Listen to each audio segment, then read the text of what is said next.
They really had an agenda to get this man out the paint. Hey, aren't we supposed to not cuss in like the first like 3 minutes? Yeah. Let's try not to do that. All right. So we just sit here silent for 3 minutes. I mean, I'm gonna try my best. I'm gonna see what I can do because usually that's what I mean. That's why I got my little intro, like 2-minute little intro in the beginning. Or you know how we could really start this. I got a question for you. Huh?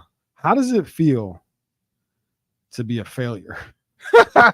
Man, I can ask Chief the same thing. Actually, both of y'all are failures. Apparently. Oh, how did we fail? What did we do? Well, Drake said Joe Budden failed at rap. So, oh my God, if Joe Budden failed at rap, then I just gotta say that my bars wasn't tough enough. My beat selection was what most would say Nas like, so it didn't help. I just threw a random stray at Nas. I just wouldn't go see Nas on the weekend. That is fair. I heard that's the narrative about Nas's beats, but I don't think it's just a narrative. You can listen to his music. Yeah, but I mean, he comes from a certain era. You know what I'm saying? He ain't really supposed to. I think he just pays a lot of attention to the lyricism. He wants to get the words out there. The beat. I think Nas is the type of dude where like he could sit in the studio with a producer, and the producer got like 10 beats lined up, and all he got to do is play 2, and then he'd be like, all right. You mean like Hit Boy? Like, you know what I'm saying? Like two beats, you didn't even go through all 10 of them. It could have been a golden beat and sit in that 10-pack. You just picked the second one because it just was the first thing that sounded all right. Yeah, I mean, I don't think it's a coincidence that he happens to be probably making the best music he's ever made in his career. Right now with Hit Boy. I mean, that's the thing. I get that Illmatic is a classic, and it is, and the fact that he was 15 or 14 when he made that is crazy. But let's be real. Look, man, I think it's amazing. I think it's amazing. Those guys, look, I'm glad I brought up Nas. There was a reason why I brought up Nas. Oh, you went and saw him? I went to see Nas and Wu-Tang. How was it? And De La Soul. I keep only saying Nas and Wu-Tang because we went in the line to grab a drink before we sat down, and I swear to God, missed the entire set of De La Soul. Yeah, fuck De La. Or wait, hey, yo, hey, yo, whoa, my bad. What you got against De La Soul? Nothing at all. Okay, all right. I'm glad they got their publishing back. I'm glad they're good. Look, we missed their whole set. It was very horrifying. Because I was hearing songs that I loved. Because you missed it? Yeah. I wanted to see I care. wanted to see De La Soul so bad. Not bad enough that you weren't busy getting beers. I needed that drink, bro. You needed the drink. Before I got there. So, in other words, you were like, drinks, De La. I need drinks. I was in line looking back like, yeah, drinks. But I got to get that vodka. Yeah. I got to get that vodka and Sprite, bro. So, essentially, you said fuck De La Soul. Essentially. Yeah. But so I guess your sentiments actually rang true, but it still was very disheartening because I love De La Soul. You heard it. You heard it though. In the corridor. Yeah, I did. It was like I was listening to it next to a car that had the songs on in the car. That's cool. So you know what I'm saying? So you vibed. You had something to do while you waited for the. It's like somebody out there in the Bronx with the to-go plate with the Chinese food sitting on the hood of the car, and they got their jams playing in the shits, and you know what I'm saying? For sure. Damn, we got some people in here. The way that it happened was De La Soul went up, then it was Wu-Tang, then it was Nas, then it was Wu-Tang again, and then it was Nas again. What? Yeah. They did rotating sets? Rotating sets. And let me tell you, it sounds crazy right now, but the way that they did it was actually genius. So then it had them on the stage at the same time sometimes? Yes. It had Nas performing some songs with Ghost and Raekwon that they got together and some other shit that they got together. But it was like, I think it was like 30 minutes of Wu-Tang when they first came out. It was like, RZA, GZA, Inspector Deck, Ghostface, Raekwon. YBB. Who? YBB. Yeah, he came up there. Bro, I saw footage. I think it was your footage I might have seen. I was so confused because I thought that they had Buddy from the Hulu show on tour with them. No, they got Young Dirty his on actual son. Yeah, and he was smoking it. He bodied every verse. Yeah, I was shocked. So then after they did their shit, then they brought up Nas, right? Yep. So everybody's like, okay, I don't know if that's it, but Nas came up, he ripped it, and then he brought Raekwon on stage and some other people, and then they went back into like, you know, Raekwon, you know, they sent them off like, give, you know, make some noise for, you know, the greatest, blah, blah, blah. Yeah. He left and they came back on and started doing more Wu-Tang shit. And then boom, out comes Method Man. That's fire. And everybody lost they fucking shit. Yeah, because at this point in time, Meth is the. I mean, I think Meth was always the star, but now Meth is definitely when the he star. came out, bro. The whole like that arena went crazy. Yeah. Then he and the girlies like him. He got mad at the people in the front because they, you know, kept breaking their phones out. He's like, I know there's some people up here that want to take y'all's spot. He went over there, grabbed some water, and just started dousing with water and shit, kept performing. Shit. And then they got done. He turned up. And they were on their phones, like not paying attention. They were just trying to record the show the whole time. Okay, gotcha. And he was like, living the moment. Yeah. You know what I'm saying? This ain't going nowhere. It's going to be on social media at some point. I just listened to his, or watched his Drink Champs episode the other day. Yeah. It's fire. It's great. How was that? Great episode. It was good. Shorter than I wanted it to be because I think he's a busy guy. Oh, yeah. He brought the Takao bus out there. For he sure. promoted that brand like, man, that's a brand promoting. So he must have left that motherfucker when came straight here. Pretty much. Because they had a previous date before then. So I think while he was out there. Well, who knows when they filmed it though? They might have filmed it. It had to have been recent.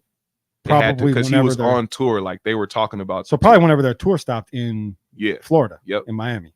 Yep. Yeah. It was a great show, man. And to see the crowd filled up the way that it was for the legends, man, like especially during a time where all these younger artists and newer artists who have the fan base to do an arena continue to cancel shows because they can't sell the tickets. It's like the legends have been selling out arenas all year. Sure. I think a couple of things. I think Versus has a lot to do with that.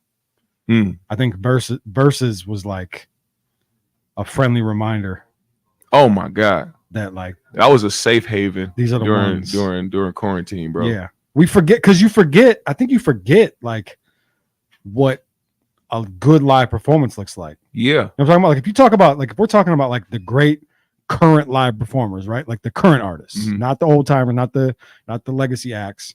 You got I haven't seen Drake live, but I've heard everything I've heard. Drake is a phenomenal live performer. We know Kanye is a great live performer. Yeah. Kendrick, I don't know. I haven't seen Kendrick. I did watch his Amazon thing. Yeah, watching his shit, he's dialed in. Did you watch that? The Amazon joint that he did? He did but I've seen plenty of his performances. He is the type of guy that is super dialed in. Like not a word missed. Yep. Not a step missed. Yeah. He's like, and it's super well it's like really choreographed. Yeah. Like more than you would think for a rapper. And that's why it makes the artist bigger than what they are. Because it's like, you know what they can do lyrically, you know what they can do in the studio. Yep. What can they do live? Yeah. And he takes you when you can give somebody an experience, they'll never forget that shit. Yeah. So I say that to say like I pretty much named them all. As far as like good, I mean Travis, but Travis is more about like the production than the actual music. You know what I'm saying? Right. But other than that, like that's really all I've ever heard. Tyler's good. Okay. Tyler's really good. Okay. And he doesn't get put in that conversation enough. And he should. He's one of those guys, like I said, when you're dialed in and you are in tune with every single last aspect of, you know, the shit, it works. Will Smith and his succubus of a wife need to be talked about. Oh yeah, we're gonna get to that. That's coming for sure. That is coming for sure. For sure. Yeah, we didn't even introduce the show, man. Welcome back. Another episode, another Wednesday, another Wednesday night. Shoot first. Welcome back. See, we just be talking, man. We missed last week. Yeah. You weren't feeling well. No, it was a lot of sickness running around. Worked out though. It most likely did. We all had other shit to do, so it worked out really well. I'm glad it worked out. I didn't want to let y'all down. Or disappoint the crew, but that's one of the beautiful parts about working for yourself. That shit is ramping back up, man. That big C, and I didn't have it. I didn't have it, thank God. But it was like, damn. The big C. I don't. Yeah. Pause. I don't like the way you said The big that. I ain't trying to like not alarm people about it. You know what I'm saying? Like, and you can't say we're on YouTube, so you can't say that word. You definitely can't save it or say it. There's no saving it either. But that motherfucker's rampant. The China virus. The China virus. The China virus is running rampant in America. The only way to stop it is if we close our borders. Our borders need to be closed. Pretty good. Put a stop to the China virus. What's going on in the world, man? Drake. All Drake is. Drake and Drake. Well, it was just all Drake. Then it became Drake and Joe Budden, and now it's Joe Budden and Drake, and then more Drake. I don't know. Did you listen to the album? I listened to the album. And how are you feeling about the album? I feel that Drake definitely rushed it. And I think that he rushed it because he was in tour mode. Mm-hmm. And on top of being in tour mode, you pay attention to certain things and you kind of add those things in to the album, and you think that it's gonna give, I'm still in current times, but really it's kind of like this was more so like a mixtape. This is like mixtape Drake. You're 100% you're right about that. But the only thing that I will say is he's been mixtape Drake for the last 1, 2, 3, 4, at least the last 4 albums. Unless you were, and that's removing the dance hall joint, which I like. Yeah, I think CLB was album Drake, not mixtape Drake. CLB was album Drake because of the ballads that he had on there. CLB felt messy to me. That's my least favorite Drake project. I mean, yeah, but I'm just given like the ballads that came from it. That was more album Drake than mixtape Drake. Let me take that back, by the way. This is probably my least favorite Drake album. Really? Yes. Is this the most you have had to skip songs on a Drake album? For sure. Really? Yeah, bro. I am so let me preface this by saying, not that I need to preface it, but I want to be clear. And this is a part that I feel like a lot of people that are critiquing this project and talking about Drake are leaving out. We hold Drake to the highest of standards, right? Yeah. He's the biggest rapper on the planet. One of the biggest artists on the planet, period. Oh, man. Oh, shit. Southside Chief wants to chime in. Where you see that at? He said right here. He said, "Can I chime in?" Yeah, you could chime in. How do you? I mean, how else you go chime in besides talking on the mic? He's not. Walk your ass. He's not here. He said Carson the biggest. Yeah, Carson is the biggest. We ain't talking about Carson. He said, "I know y'all see this." Is he trying to scream us right now? Is this a scream moment, motherfucker? I hope he's not swatting us from outside. He just swatted the whole show. He said, "Fuck it, just." I don't want this responsibility anymore. I'm out. So we hold Drake to the highest of standards. So when I say there's no way, he ain't serious. Bro, you gotta say you're not serious, or I'm dead ass. I'm gonna have to come help you. That's crazy. There's no way. Yo, wait.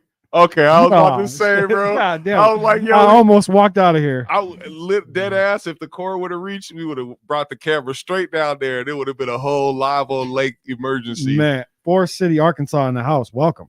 What up, Toe Chance? Hey, I love it. So yeah, so I don't know. We hold Drake to the highest of standards, right? He's crazy. RDJ. Oh, that's my guy Ryan. What up, Dr. Jacobson? In the building. So yeah, I've said this 15 times now. I'm gonna repeat it one more time. We hold Drake to the highest of standards, right? Yeah. So when I say I'm disappointed, it's not because it's bad.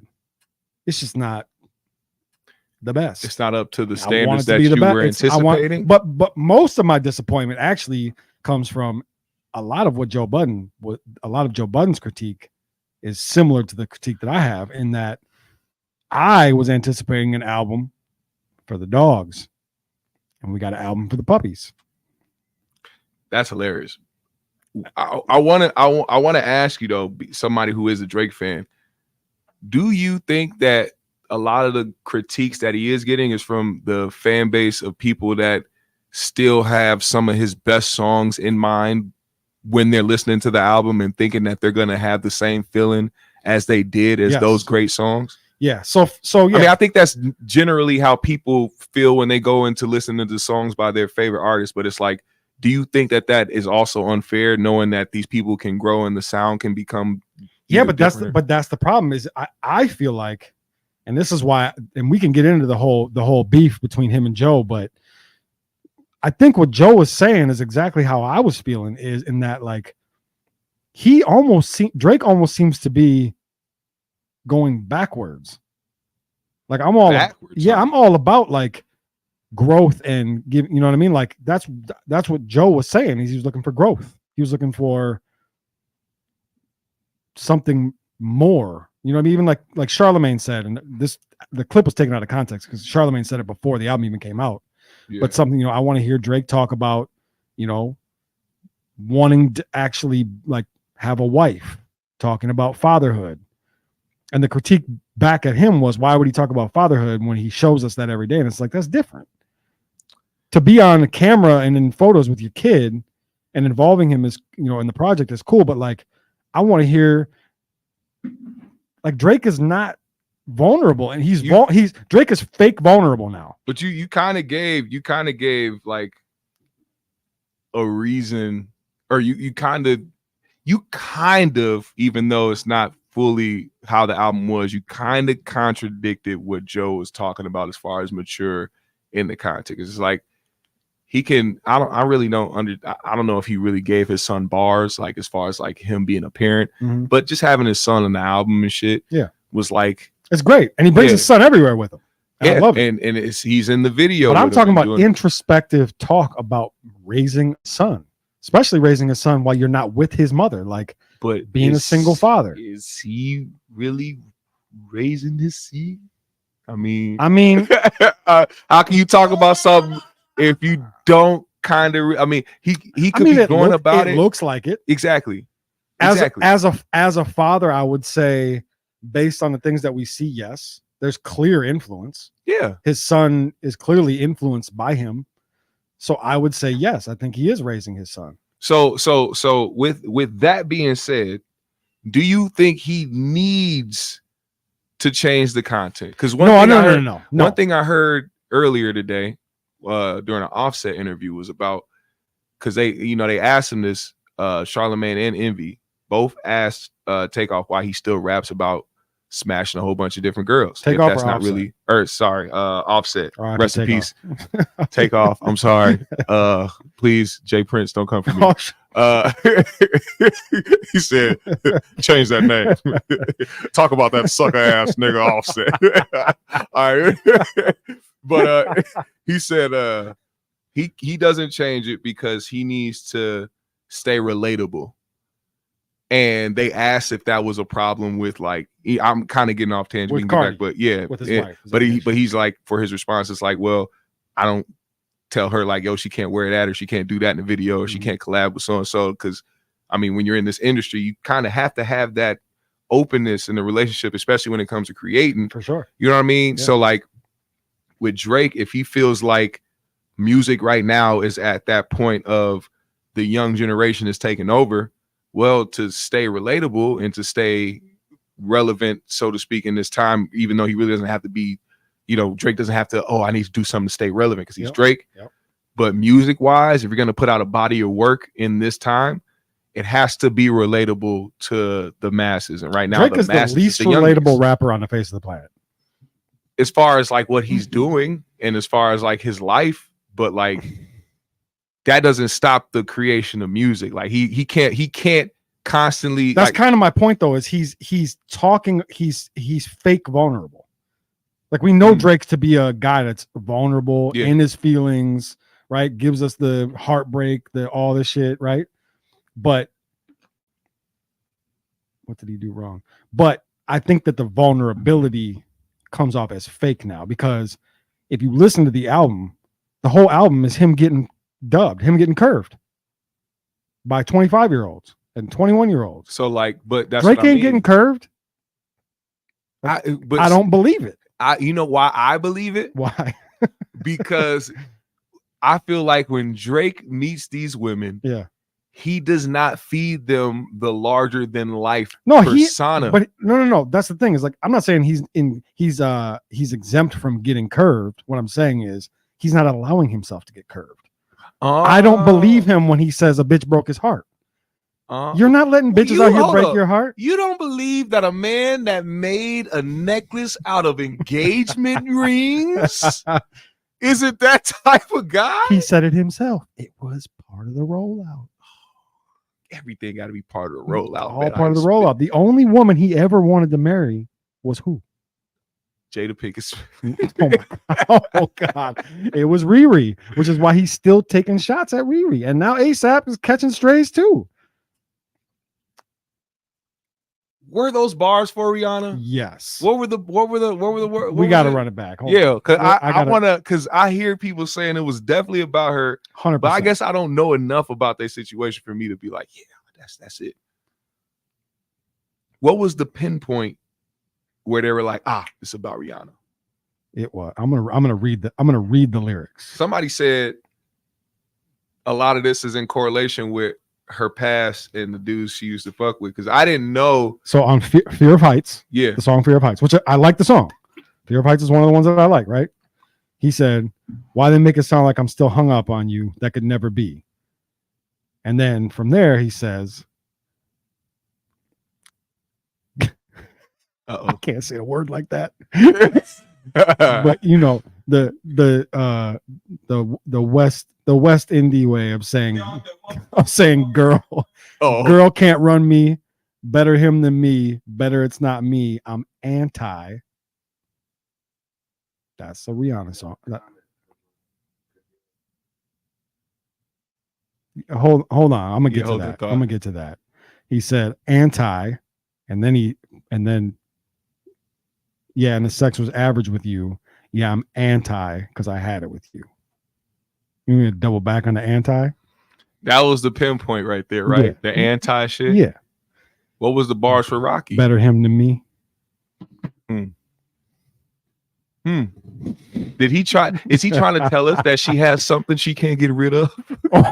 Is that what he was trying to tell us? Think about that. Whoa. Hold on. Bring his comment back up for me. Let's not forget that Drake is a well-to-do kid from Canada. He's been in the spotlight since childhood. Well, first of all, that's bullshit. That's not true. That is not accurate. He's not a well-to-do kid. I'm not saying he was poor or grew up in poverty, but well-to-do kid is not accurate. If you know anything about Drake's history, you know that that's not true. You know that his mom was sick, and he was actually taking care of him and his mother off of his Degrassi money, which he has said was $50,000 a year. I thought she was about to say a month. No, $50,000 a year, and this is when he was what, 16, something like that. But also, $50,000 a year is way different than it was then than it is now. For sure. No, I'm not saying. I'm just saying that's not people like it paint was him like a bunch, he's like a rich kid. Yeah, he was not a well-to-do kid. Like that isn't true. Nah, he wasn't no rich. When you're the breadwinner though, and you're a 16-year-old kid, and your mom is sick and she can't work, that ain't rich. A dollar could, man. I've seen it, man. You know what? I just don't like the narrative that like Drake grew up rich and he was a child superstar.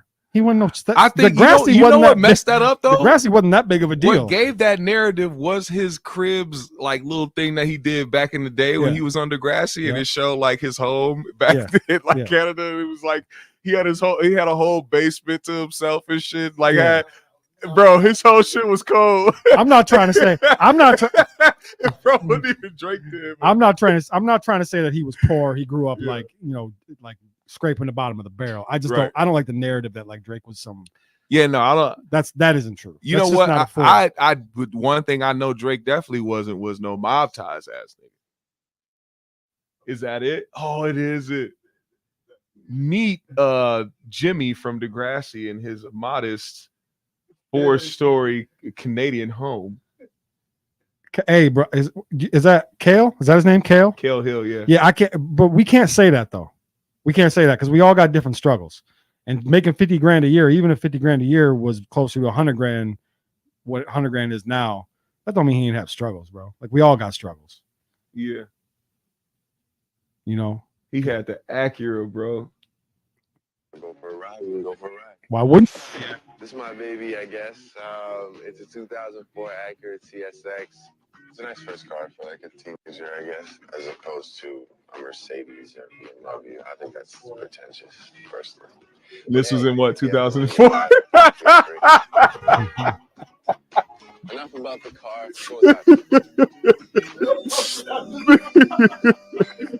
Yo. Hey, Bubby. Yeah. Me and my grandma have a little thing where This was what was this? This was 04? But my What is grandma this? buys me a little Like, what is this? extra on the side, and, It's not I make clear. sure she gets her daily This is chocolate. noggin, bro. This is a noggin. The Canadian version. Yeah. This is like a- living room. this is like- This was a variant of It's nice. Nickelodeon, but I it's like it. noggin, I you gotta know. leave this Noggin alone. was like a too much. Noggin. This is our dining for the room. knockers. And, So this was like a this was like a you know, as usual, this was like a Degrassi some- production, right? Yeah. He said Adam 23 is cap. I am exactly. not cap. Through here, this is our wonderful fridge with stock because Oh, look at him. you know, there were people over today. So My man got condiments for condiments. now we're gonna check out my space. Look at his room. This is my space. This is where I live. And through here, this is my living room. I like a chilling vibe. That's My man had a living room in his bedroom. This basement. Oh, what was made that this couch? table. It's a right. Barry White, Frank That shit look Sinatra, rough. Notorious B.I.G. Everybody around this table is basically inspired me to get into music, particularly everybody. He had Kales on the Of course he table. did. Barry White, Frank Sinatra, Notorious B.I.G. Everybody around this table is basically Yay. inspired For real. me to get into No, that was R. Kelly. Everybody Is that Pusha around this T? table is basically inspired me to get into music, particularly Pharrell. He's like one of my idols. So this is where I sit. Oh, hey, yo, hold hold up. Pause the video. We talk about the same man that made, what is that? Virginia Beach? Yep. The intro to the album, Which is a fire ass song. which is incredible. Yeah. But who's his idol? I mean, I don't think he said that before, didn't he? I don't know. I don't think know that's if he said that breaking. before. That ain't breaking news. He bought. Remember, he bought the Neptunes. yeah. He bought the Neptunes chains. Now people He say- ain't do that. He said he did. He didn't do that. I don't think he did. That's his idol. He ain't gonna do that. Something that I'll probably never use, but I mean, because they're old, I just like to keep them around for nostalgia purposes. And this is my dad, and him and my uncle worked with Al Green. That's basically why I do it. I mean, he taught me everything. His walls So, crimped thank you, out. Dad. I don't get to see you that often, but you know, my love is always. We got to with cut this. We're gonna get flagged bad. They're gonna take this shit down. Canada's about to be on our ass. Yo. And through here, this is my comfort area. As you can see, I recently did laundry. This is actually a very nice couch. And in here, I have more stuff: some sweaters and t-shirts, some blazers, jackets, and the shoes are a big thing. I got them from bottom to top. My man's got Foot At Locker the in end of the day, it. that's material possessions. That's not what I'm about. This is what I'm about. J50 Mace. So I got some Fab, some Marvin Gaye, Oh, and my West, CD Big book. L, Jay-Z, all the Jay-Z albums. I don't know. Could you imagine being Drake right now and pulling this up and watching it? Honestly, that is the recipe of a good artist. When you have that type of inspiration around you, and like he made a whole fucking table full of his favorite artists. Like you could tell he was studying back then. I mean, my room didn't quite look like that. Mine was just a bedroom, but I had the same shit going on in my room at that age. That's crazy. For sure. Studio mic set to my height so I can just blow a little if need be. I've been Boss. He's always been corny and wild. Man, but I'm the new version of Fresh Prince, and the bands got bumped for real. I switch wifey every season like Uncle Phil. Okay. And the chorus drops. So yo, Get my man's out of here. That was Melissa Ford. So that was a She's from Canada too. Little something, Yo, this Yeah, there man's she a is. prophet. No, is that? Now I can't tell. So that was a little verse I wrote. Little something, Is that Megan Good? Looks like Megan Good. I got some stuff around here. I got Yeah, that second one might have been her though. Andrea's first single. Yeah, I got it. Yeah. I don't know. I can't tell. It might have been Maria. I can't tell. Well, anyway, grainy ass Bigfoot footage. I don't know. We lost track of what. Toronto artist, supports the Toronto artist. And I think you might need this now. Happy An anniversary. aquarium? he practicing for Degrassi. I don't think that was an aquarium. Either. It's just a window. And then I told him, and he, of course, went crazy. He couldn't believe it. You're looking at him. Degrassi Panthers, Jimmy Brooks is on the prowl. Shout out to Jimmy. Shout out to Jimmy, man. He got shot. Hold on, no, we're gonna get off topic here, but that Cribs shit, not that one, but Cribs, the actual show Cribs. You heard that whole story, right? About how fake it was? All that shit was fake. Yeah. All It, that it shit crushed your heart just like I'm Pimp only My responding Ride. to Kale again, trying to What? play the Redman one. The Redman one was real because Redman refused to fucking play the game. Yeah. He refused it, and it fit the Redman narrative. So Well, like, it hurt my young heart because For real. I found that out right before I found out Pimp My Ride was fucked up too. Man, And it was like that. of course it's fake. It's fake. Like as fake as people not actually getting their cars, as fake as people's cars dying the day that they get them, and All fake, bro, and it was fucked up. bro. I heard all that, bro. They either got the car. I heard stories where they literally gutted the whole vehicle, Mhm. so like the car wasn't even operational. Yeah, So they would pimp this inside out, but it didn't run. no, move, exactly. Didn't move. A novelty car, and then they just Novelty gave car. it to him like here. Yeah. And matter of fact, there was a dude on YouTube who went out and he knew the whole story about how it went down, and he found somebody with an old car from Pimp My Ride. It was a van that they pimped out, and it I was think I all saw extra this. messed up Yep. and had shit living in it. And he literally remodeled the whole thing and revamped it and made it actually functional. He repimped a pimped ride. Damn. Did you see the episode where they revisited? Right. They revisited one of the they revisited one of the vans that they pimped out, and it was all fucked up in the back alleyway. And they opened the door, and Exhibit was in there because he lived there. Nah, I made that up. He's answering the door all Turns out fucked they up. weren't. The turns out the paychecks that they were giving Exhibit were fake too. Shit. Yeah. Yeah, right. The motherfucker Exhibit was getting. Oh no, there was something about Exhibit. I forgot. It was like he started getting blamed for like the cars that weren't working and shit. Yeah, of course. People were trying to come at us like, bro, I'm just a host. Talk to these motherfuckers. I can relate. I can relate. That shit, yeah, right, exactly. I'm just a host, okay? Talk to the motherfuckers that put your shit together. Why you coming for me? Now, back to Drake and Joe Budden.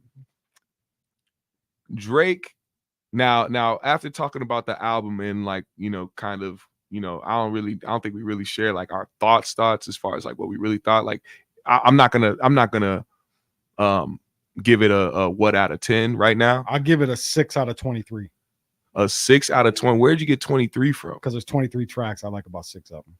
Wow. Okay, that makes sense. Now that could change. Mm. That could change. It could grow. It could grow on me. Pause. It could definitely grow on me. That's happened. Yeah. Like, this is gonna sound weird and crazy, but one of my favorite Drake albums is probably my top 3 or 4 is the More Life album. I love that album. Yeah. And that album was really the first time he dropped an album that was way more like a mixtape. But I love that album. And it took time for me to love that album. See, that's the thing. Mixtape Drake and album Drake aren't bad. It's just I think people But have people gotten to forget the that point So where they Far Gone distinguish was the a two. mixtape. Well, yeah, but that was like I think the how do you say it? It like ushered in that style It did. of his albums. You know what I'm saying? A real Yeah. mix, a drama mix. I want a drama mixtape. That'll never happen because those two hate each other. But I would love a Drake I don't drama know, mixtape Drake- would be crazy. Drake being the type of person that like That's what I thought we were getting. That's what he look. Drake, you lied. He fucking lied. what do you lie about? He said we were getting. He said we were getting the old Drake. He said we were the old Drake. So how did he start it? You say you missed the old Drake. Yes, we do miss the old Drake. I'd like the new Drake too. I like all versions of Like, Drake. pump fake y'all. Y'all say yo want the old Drake. Psych. Yep. Get these young bars. And drop the whole bullshit poetry book talking about. Come on, bro. We should have known though. How you get an album though without Wayne on it? If you going back to the old Drake, why don't you put Wayne on the album? Wayne probably didn't want to be on that album. Said, Wayne was like, no, he's thank I'm you. so far gone. No, thank you. He said, no, thank you. He said, this is for the youngins. This is Well, for the okay, youngins. so how do you now that we're talking about this in that way? Look, hold on. Let me finish this thought. We should have known by the single Mhm. what we were going to get. That we weren't getting what we So thought we were you gonna talking get. about the scissor? Yes. Okay. Because what did he do? He said, I'm giving y'all an album for all the dogs, right? Yeah. So we spent 2-3 months barking. I can't wait. Mad. Pushing release Motherfuckers dates. buying pit bull Right? puppies and We shit. were barking. We were the dogs were barking, right? We were ready. And then he dropped the single on us. And we were so excited that we finally got something that we completely overlooked the fact that he started the song talking about all you bitches, right? And then Mhm. said everything bad about the bitches, right? But what did he do? He let SZA come in and defend the bitches. And then had Sexy Red come in and shake her ass like fuck y'all, we don't care. Which We one? should have Sexy known. Red? And some people are saying that's the best song on the album. Well, I don't know who those people are, but they're probably fucking 25 years old. Yeah, that's what I mean. I can't believe she got on the Drake album. Every person he took a picture with before this album got on the album. Yeah. Sexy Red, Tizo. Yep. Cole didn't him and Cole Him link and up or Cole- some shit? I feel like Cole was on the tour. That was on Air Drake the whole goddamn tour. Chief Keef. Chief Keef I thought is a genius I because thought Central C was gonna be on the album, but that's crazy that he wasn't. Yeah. Chief Keef is a genius because you know what I noticed? Hmm. The second that album dropped, what did Chief Keef start doing? Promoting his own shit. and just dropped a visual. He for knew his new right shit. away. Okay, Drake's album out. Drake album's out. Okay. That was smart because my that time to shine. it's like a different sound that I heard from Chief on this new shit. I think it's called Charlie or How something. much you like want to bet Chief Keef can't stand Drake? that. Really? I You bet- think so? I'll bet Chief Keef hates Drake. Why? What do we've known Chief Keef his whole career. Does Drake seem like the kind of guy that Chief Keef would like? You think that's the shit he don't like? That's the shit he don't like. He's the only person Chief Keef does like. If I you doubt know it. Chief Keef's career. I doubt it. Well, okay, we'll put it this way. Who has Chief Keef been featuring with lately? No, I Exactly. mean, yeah, nobody. But with Chief Keef, I don't even know. Has he even been dropping music lately? Like, I don't think he's really been dropping.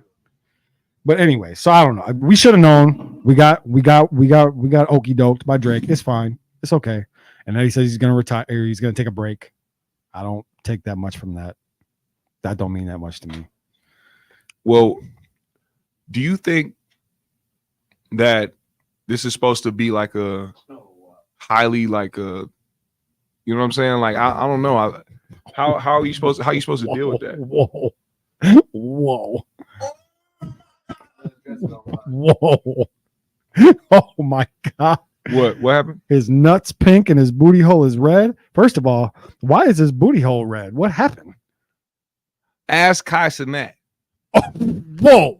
Because Hold on. apparently Hold on. academics is not on the list of favorites. Somehow Kai Cenat got that call, which is very weird to me, which also plays to Joe Budden's theory of like him doing that shit. Because why wouldn't you call academics? Like, why wouldn't you give him that look? It's not like he couldn't call both them motherfuckers. He deliberately chose to call Kai. Kind of like he him. deliberately chose to make an album for the puppies. What is Kai? A puppy. Kai's very immature. This was for the puppies, bro. This whole For shit. all the pups. The whole shit was for the puppies. It was Yeah. all for the younger generation, bro. He's talking about fucking 25-year-olds, 21-year-olds. Yeah. He's talking about slipping fucking Cialis in their drinks. Like, he's out of control. Look, tour life got to him. And that's why he went off the fucking like 40 in England years. I think that motherfucker's about 72. 21 But to be honest, he ain't young. he's 28. No, he's not. Are you saying that for real? Yeah. No, he's 30. Is he? Yeah. He's 30? 30. See, I was close. You were close. A couple years ago. Oh, wait, they don't know? He told you he came from England, bro. They don't know shit. You see, he's just like when see, exactly. Because they don't have his real info. They need his birth What the certificate fuck? from England. They don't have it. How are you about 31? He's about 31. That man 18. Google said, yeah, 21 Savage is he's around, 18 he's years around old. 31 somewhere in there. That's That crazy. motherfucker about 30. That is the top Google search response to that. He's somewhere around 30. So Somewhere between 38 and 26. So in the young range, when we're talking about young and trying to stay young, do you think it's fair criticism from Joe to, The thing about it is, it wasn't. because we talking about somebody who The short constantly answer- plays throwbacks in R&B and shit. The Like, he short has answer. that The mentality. short answer is yes. Joe can say whatever the fuck he wants, because here's what we forget about. As a member of the media, right? I want to remind y'all, it is my job to give opinions. Yeah. It doesn't mean I'm right. It's my opinion. It's for me. So when I sit here and say, here's what I don't like about Drake's album, this is what I don't like about Drake's album. That don't mean that you might not feel different, or Chief might not feel different, or the chat might not feel different. Yeah. Right? Like, this is how I feel about it. And I feel like I'm qualified to critique. Mhm. If anybody is qualified to critique rap music, it is Joe fucking Budden as a media member. If any media member is qualified, it is Joe Budden. So If anybody's opinion matters, it's Joe Budden. I thought about what he said, and as far as the angle, And he wasn't malicious in what he said. the angle that Drake Yes, took, over Nori. the angle that Drake took Yes. was the angle that Joe was speaking of on today's episode. Yep. He's speaking to the people that only know Joe Budden of the Joe Budden podcast. Yep. He's not speaking to the people that know him Mhm. and know what he has done and can talk about his accolades. Yep. Those people, those group of individuals Yep. will get drowned out on the internet, because there's enough people out there that only know Joe from the podcast or don't give a shit about his past and rapping. Yep. Is, Drake's the God. Yep. They're going to make sure that narrative is pushed down. That's why I was glad that he didn't take the passive aggressive approach and try to take the nonchalant and laugh it off approach, because it's like, nah, if there's any time right now for you to say some shit or prove, not even just prove, but just like remind people of what it is and why you are qualified to say what you want to say when it comes to critiquing music, this is the time to do so. Yes. And I think he did that. And I think Drake fucking knows that, which is why Drake look, Drake doesn't respond to people that don't matter. Are we going to read what Drake said? Please read. Yes, please. I would like you to read the initial comment. I need the initial comment, because the what Drake said to what Drake Joe. said to Joe Budden under the academics post. Okay. All right. Champagne Poppy, which I still don't understand why that's his name on Instagram. Can somebody? I mean, Same reason I'm podcast Poppy. I still to this day don't understand why, but clever. Because I'm all Champagne Poppy. because I'm all you podcasters' father. That's why. He said, Joe Budden, you have failed at music. You left it behind to do what you are doing in this clip, because this is what actually pays your bills. For any artist watching this, Just remember, you are watching a failure give their opinion on his idea of a recipe for success. A quitter give their opinion on how to achieve longevity.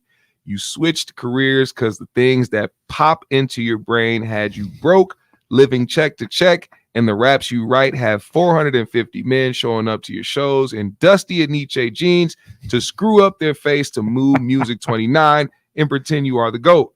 Please, to any artist that's doing what they feel is right, don't let these opinions affect your mindset after the fact. This guy is the poster child of frustration and surrendering. You retired and we never hung up your jersey. We don't even remember your number. We know you for doing this. You withdrew from rap, not because you accomplished all you need to. It's because it wasn't working for you. I never want anybody in the generations to think that the whole everybody's entitled to their opinion is a real thing. This is a man projecting his own self-hate and the fact I did and continue to do everything he wanted to do for himself. If you need it put in simpler terms, I own a 767. He owns a modest house in the 973 and flies first class on special occasions. Drake apparently had all the time in the world that day and decided that he was going to give a full 11th grade essay on Joe Budden. So let me start here. One,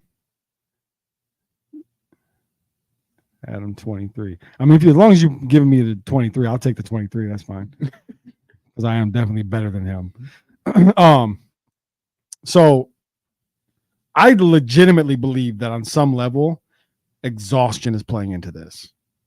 Drake has been on tour for the last 4 months, going crazy. Yeah. Right? Different city every night. I do believe that exhaustion plays a role in this, right? He's probably tired. He's probably got his ass whooped for a long time now. And I do think that on some level, he's probably in his feelings because of that, right? Yeah.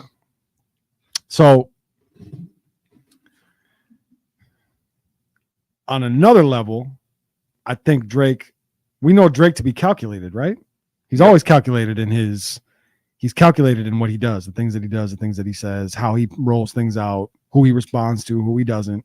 We know him to be a very calculated person. He knows what this is going to do. He knows that by commenting under academics post, that's already major, right? Yeah. A Drake comment under an academics post is crazy. 2, it's in direct response to Joe Budden, who wasn't even in the comments of the post, by the way. Facts. So let's also not forget, he went under academics post, typed at Joe Budden to say all that. That's calculated. And if let's top that off with the fact that Joe finally did a podcast today on Patreon. Brilliant, by the way. Putting it on Patreon because the normal Wednesday pods are available for everyone. And he shared the DM conversation between him and Drake while all this is happening. When I saw B-Dot try to throw some shade about that, I'm like, man, fuck that shit.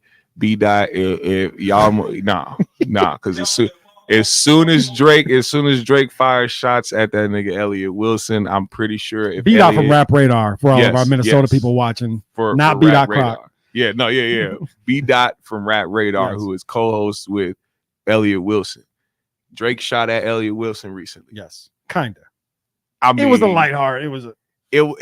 But it was one of those. Yeah. No, it was one of those. It was extended. It was. I mean, given what Elliott Wilson has done, and then to minimize him as like you know what I'm saying? Yeah. B-Dot, come on, fam. Yeah, but B-Dot's calculated too. He knows what he's doing too. He trying to start the pod wars with Joe and them. He don't really give a damn about. It's FOMO. Yeah, it's FOMO. We saw the at Joe Budden. Everyone was like, I want to be added. Right. At me. I appreciate you coming to my defense, But I think the one thing that happened with the owl. With Joe sharing, first of all, Joe's a liar. There's zero chance that he didn't click on that voice note.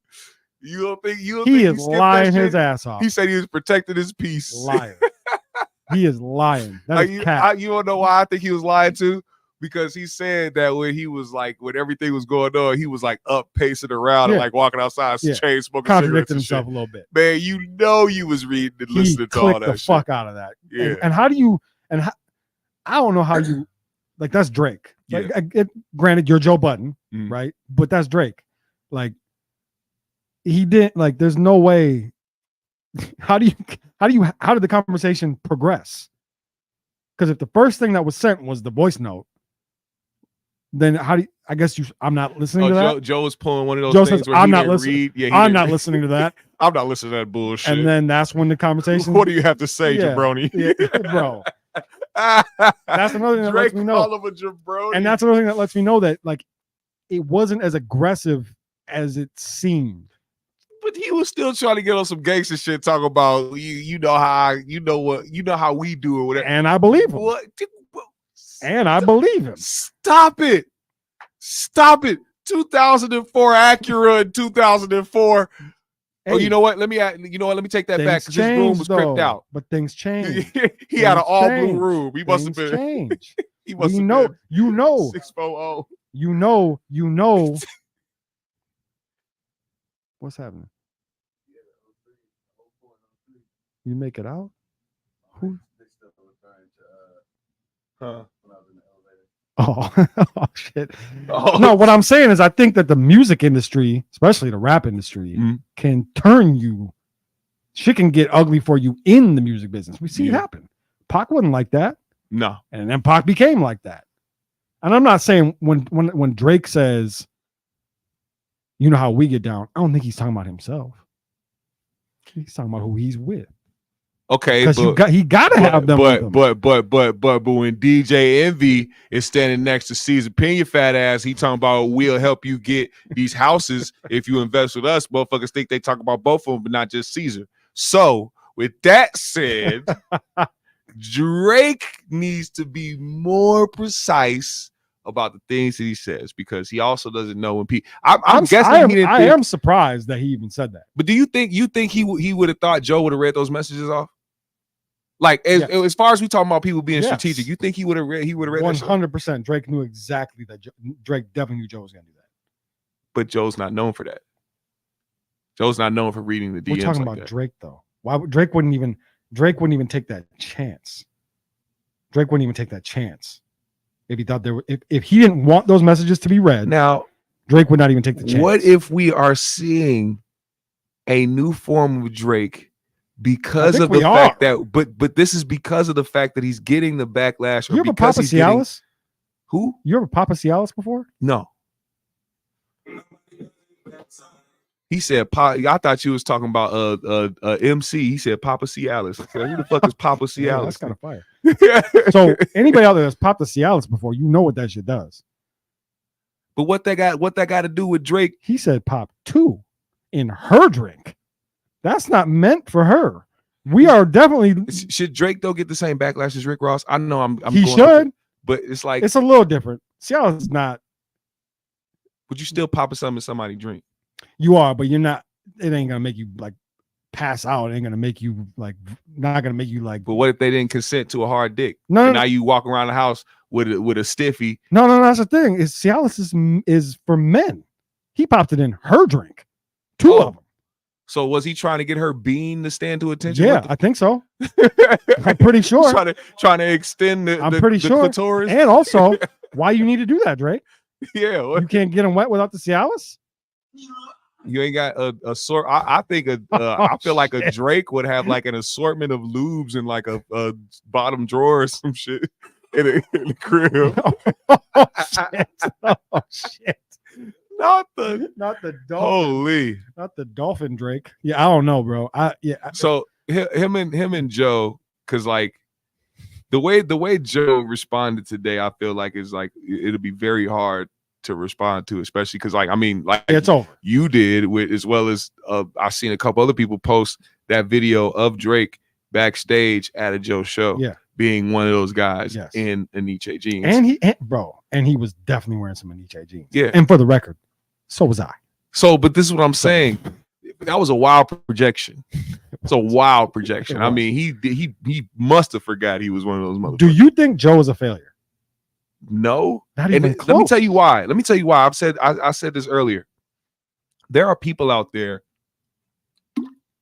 who will play the game of the industry, and there are people who refuse to allow that to be a part of their career as far as like playing the game of the industry. Yep. Drake is playing the game of the industry. He is. He does it very well. He knows he can capitalize off it at any point, at any time. So that's his shit. Joe, on the other hand, could be He also somebody, is helping rewrite the playbook. Yeah, but at the same time, Joe being somebody who could clearly continue to perform and do shows and For tour, sure. whatever. Yep. He was like, I see the where music is headed. I see the projection of what's going on. I see that I already have these big issues when it comes to these corporate entities, these labels, these this and that, trying to play the industry game. Yep. I'm wiping my hands with it. Yeah. And I'm choosing another avenue. Yep. And I think for a lot of people, it's me included, somebody who I couldn't do a gimmick if I tried. It just wouldn't look cool. It Yep. wouldn't look natural. It wouldn't, you know what I'm saying? I'm not good at that. Mm-hmm. Playing the industry game is something that I'm not into. Yep. You know what I'm saying? It could be that's the thing. Like, people got to understand, it's uninspiring when you get to a certain point where you don't like what you're doing. Like, you're a creative person, you're very good at what you do, Yep. but the industry you're in, you don't like. Yeah, I mean, Joe started making too much money off the podcast. Because you remember, like, it wasn't that many. It was what, 3 years ago that he dropped an album? That Rage in the Machine album. He dropped that like 3 or 4 years ago. More than And that. More than that. something like that. Yeah. Joe is when it comes to rap Why? Why is that? because he wanted something he never got and he quit. What did he want that he never got? Jay-Z's position. I don't know if he ever wanted that. Every rapper wants to be the top. But then by definition, everybody's a failure. No. Except for Drake. No, you only fail when you quit. But I don't think he quit though. If you're trying to do something for 50 years and you don't get it to the 51st year, you're not a failure. You're a failure when you quit and switch to do something else. If I never became a basketball player and I started doing NASCAR, I failed at that. I don't think so. I don't look at it that way. I don't look at it that way at all. So you're saying that I failed at my job that I left to come do podcasting? I didn't fail. I was very successful there. I just decided to transition into something else. Well, at the job that you had, did you reach the success that you wanted? Not the success that you had, the success that you wanted at that previous job. Or did you quit before you got to that success? I guess you're kind of making my point for me. That's too black and white because I don't like the success that I want doesn't have anything to do with. If I want to win an NBA championship and I quit before I do so, I'm a failure. Well, I say if you quit and you just don't do nothing after that. You know what I'm saying? Like, you know what I mean? Like, I don't think that's true. I don't agree. If you quit some shit and you just, I quit, I'm down in the dumps, I don't want to do nothing else because I feel too sad about this and I don't want to keep going. You're a failure at that. Could be from anything because whatever you let be that because is what makes you a failure. Like, it could be for injury or it could be for family or it could be because of money. We're all gonna have that bump in the road. It's You're right. That becomes successful. I think that's way too black and white though. There's way more gray area than that. Because I don't look at myself as I don't view me. There wasn't like the only place to go within the company that I was working at would have been like the CEO, and I didn't really. That wasn't. That's different. Because you can't really. You can be a worker. I was the boss. But that's still different to compare that because that's a job. Like, you haven't quit podcasting because you haven't failed at it. You know what I'm saying? To do something for something like for a company, that's totally different. If you're not, I mean, you do that for basketball, you do that for music, but it's still a different kind. I think you're making my point though that there's a lot of gray area. So to say that somebody's Joe's not a failure, he had a hit that still rings off. It's something that somebody over north might want.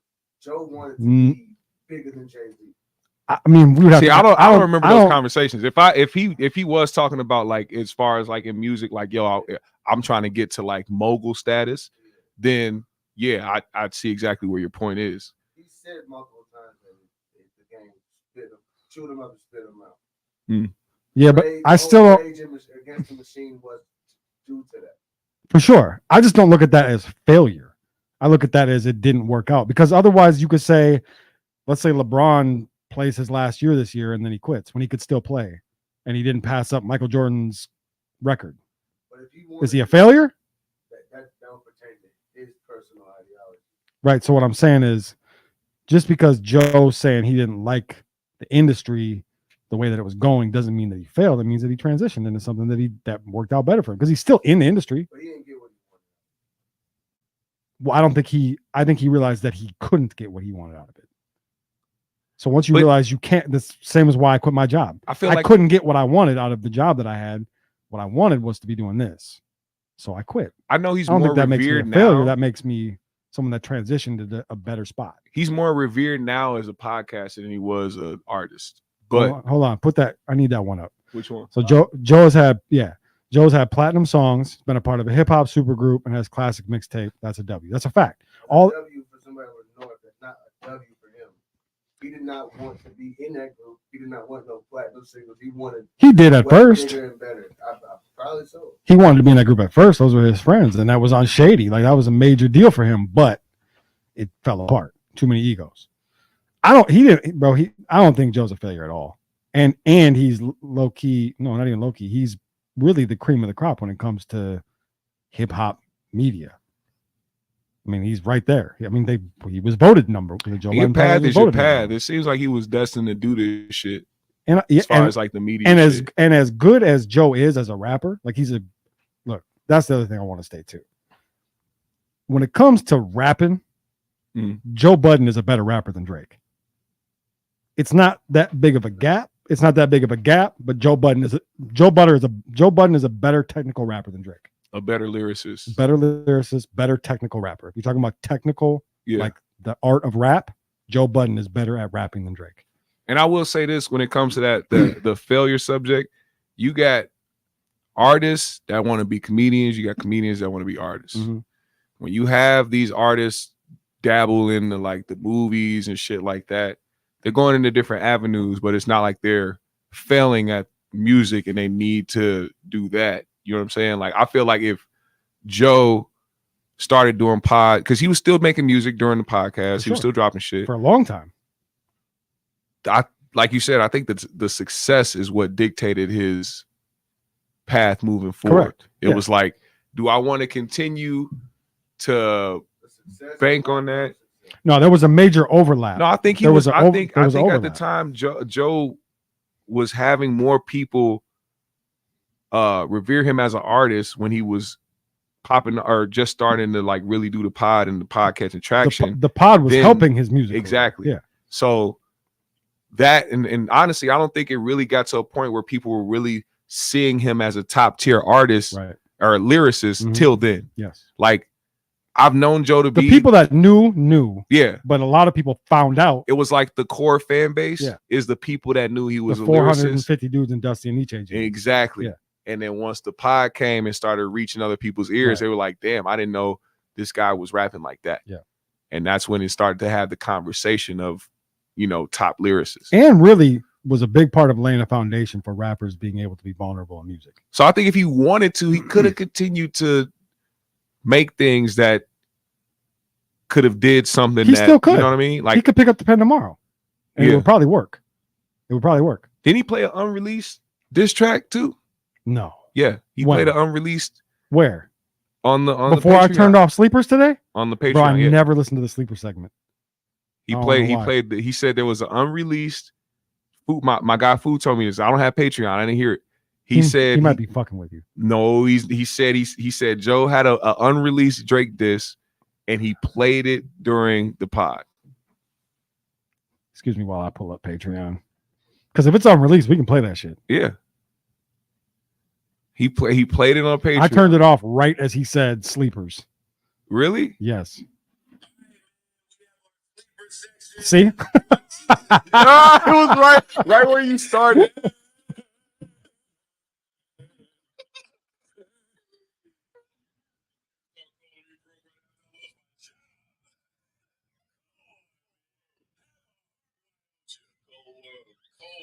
Wait, so you didn't hear it though, right?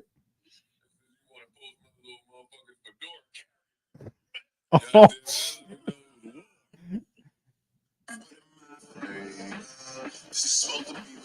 That fedora carry was a little nutty. I give it was. But it did keep the fedora safe. Hey. Oh no. Oh yeah.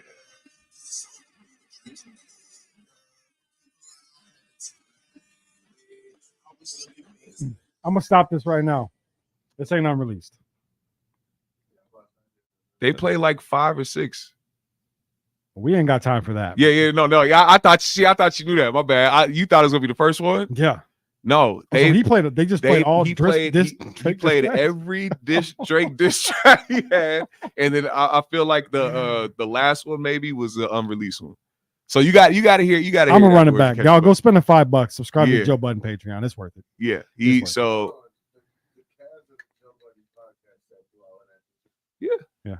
don't they all have to choose? I assume they all right? chose Drake diss tracks. They all had to choose a sleeper, and they all There was chose three. There was 3 of them that Joe were Budden. released. Huh? There was 3. He dropped 3, right? It was Wake, Making a Murderer, and Making a Murderer Part 2. Mm-hmm. So he dropped 3. He was dissing. He was dissing There Drake. was about 5 sleepers that got played. I think so. Interesting. And I'm surprised that didn't like catch traction on Me Twitter. too.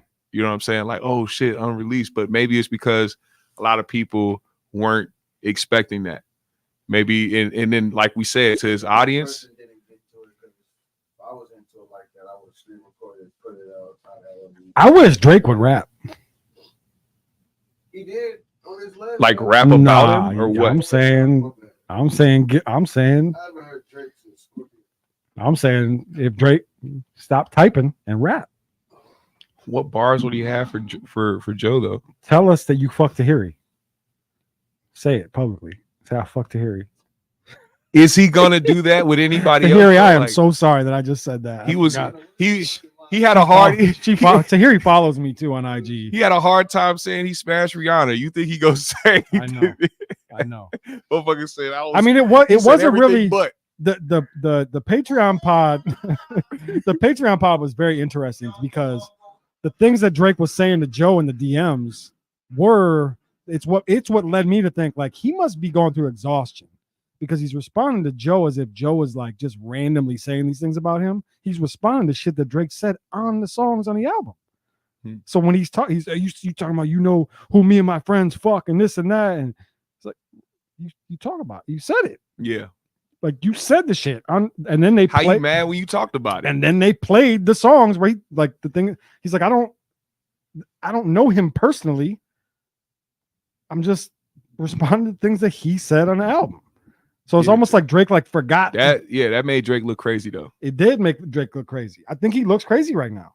I do. I don't like it because I love Drake, but my cape is folded up and tucked under the bed for a while. Right? Put the cape away for a second. He's I like, had to. You need to come out of this rut. You need to come out of it. Go fix And he's ironic or not. go ironic, fix your tummy problems. Yeah, coincidentally taking a break for Yeah. a year. So what do you think about that? I mean, I think it's a cool headline, right? It's a cool headline. I think he's addicted to this shit. So I could see him not doing that. And also, he probably has a vault. So it doesn't mean we're not going to get Drake music. It just means he's not going to be making music for a while. But even that, I don't know if that's true. I think he might mean it now. I But think he's going to be too self-conscious about the feedback that he got. And he's going to be real nervous about the next type of anything, a single, a project, mixtape, whatever. I Well, think you he's know gonna what be real else Drake? self-conscious about that. You know what else Drake really struggles with? Not being in the spotlight. How long of a break you going to take, bro? And what if he really does take a year off? Are we going to be still excited about him coming back in a year? I think You he's think trying so? to pull a Kanye. Drake took a year or 2 or 3 for a Riri Mm-hmm. or a Drake. Or a Kendrick. He's going to pull a Kanye. He's just going to go out and he's gonna have people. He's gonna run into people. He's gonna have them take pictures. They're gonna take pictures of him, post them on the internet. Drake was here. Drake was doing this. There's gonna be a couple videos. That's gonna happen for sure. Yeah, I mean, he's gonna be in the news regardless. But yeah, it's gonna be that for like a year or I do less. I less do than a year. wonder though, because with what's happening right now with Drake and how he's looking a little, to me, he looks a little crazy. And the feedback on the album, although the numbers say otherwise, hasn't been great. How can he walk away right now and disappear? And I think y'all might be surprised, man. I think if he took off for a year and came back in a year, we might not be as excited as it seems like we would in this moment. Shit. Right? It sounds like if Drake disappeared for a year and he came Drake- back, we'd be super excited. But what Drake bro, proving the point why he need to be making more mature music, because he going through having them stomach issues. He getting older. You think them young niggas gonna have Drake try to take a year off? No, he gonna get a knock on the door from Kai Cenat, Lil Yachty, Yep. talking about get up. I got an idea. Get up. I got this going on. Hey, I got this 21-year-old bitch. She said she ain't finna tell. Come on. Yep. Oh, shit. I got the NDAs. Come on. I got this pack of Cialis. Right. Fresh pack of Cialis. Pack of Cialis. I got Papa Cialis finna pull up in a minute. You got all the shit. A fresh pack of Cialis is crazy. Hey, I don't know if it's gonna happen. You trying to appeal to the young crowd. You Listen, gonna have if these we young were niggas. naming these pods, that's the name of the pod. That's the pod title. Papa right there. Cialis. Fresh pack of Cialis. That because that's crazy. But I mean, I do wonder what Drake can get away with. Yo, all right. Drake gonna come back in 1 year with a big afro and an introspective Mr. Morale type album. Okay, I like that theory. I'm gonna dead it right now though. Yeah. If Drake really give it a month of us not seeing Drake or hearing from Drake at all. Not a vacation pick, not a gone. No. 1 month, 30 days. Him just disappearing, gone. No posts, no nothing, no sightings, no nothing, right? He's gone. 30 days. Mr. Morale is going to come out the woodwork. And that's when it's going to go down. Kendrick's going to pop up. You think Kendrick gonna be like, and he's going to be like, what if they're orchestrating this shit? Maybe. He taking a year off because they want Kendrick to come through and pop some shit. Because was Drake dropping when Mr. Morale dropped? What did Drake drop around that time when Mr. Morale dropped? the dance hall album? Not in the same week, not in the same month. Which, I by don't the think way, he dropped- I that don't which think he by the dropped way, on that it. album is fire. Which one? Honestly, never mind. Oh, because it Took me some time, but yeah, fire. Front to back. You know what my theory was during that time? Hmm. Because that was right before Beyonce. dropped Renaissance. And I said, this is we were talking about petty Drake. Yep. Drake knew about that album coming. Mm-hmm.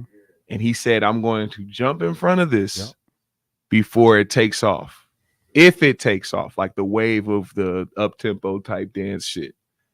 Now, granted, I don't think that is going to be a wave here in the culture. I think Beyonce is where it started and ended. I don't think there's going to be any more. Both albums fire, by the way. Yeah. But I'm Both. saying, like, he got in front of it. He took the brunt of the what the fuck is this? Yep.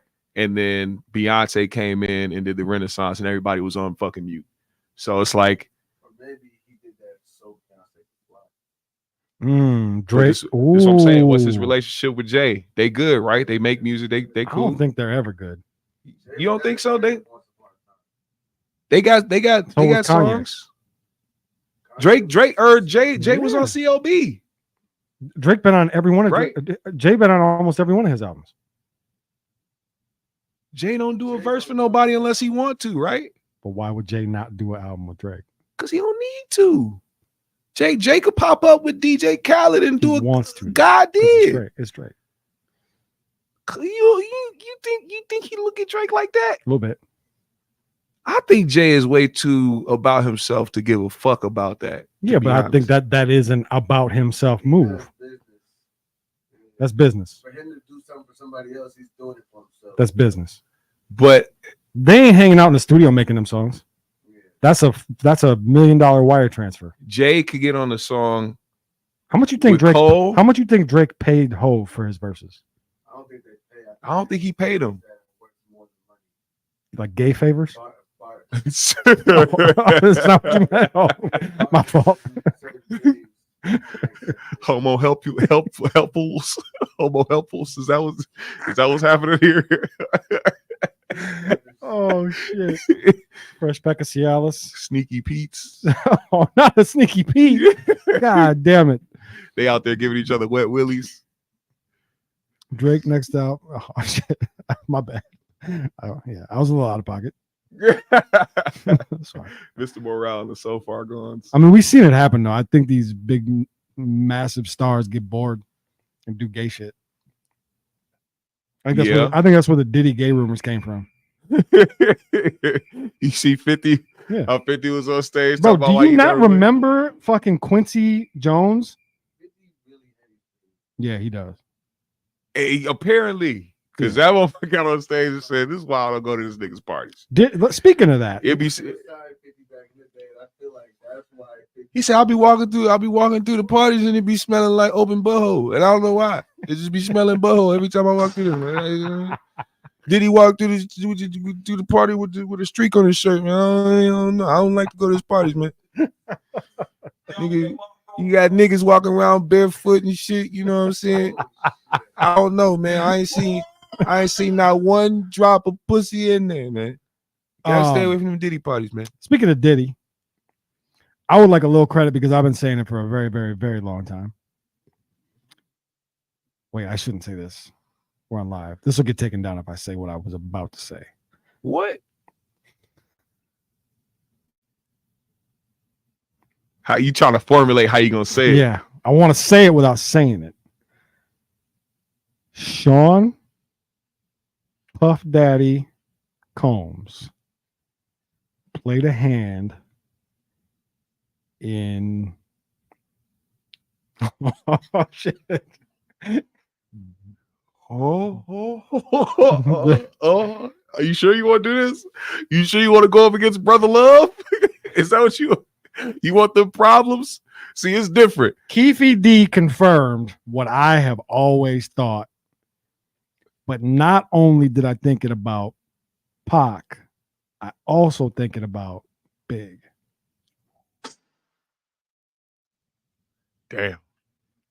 I do believe that he played a role in both of those. You think he was the one that knew he was ahead of the game, knowing that it's more profitable for people to be dead than alive with their music? And one of the interviews that I heard with Keefe D with the police, he kind of confirmed what I had always thought, which is that Diddy at that time when all that shit was going on was terrified.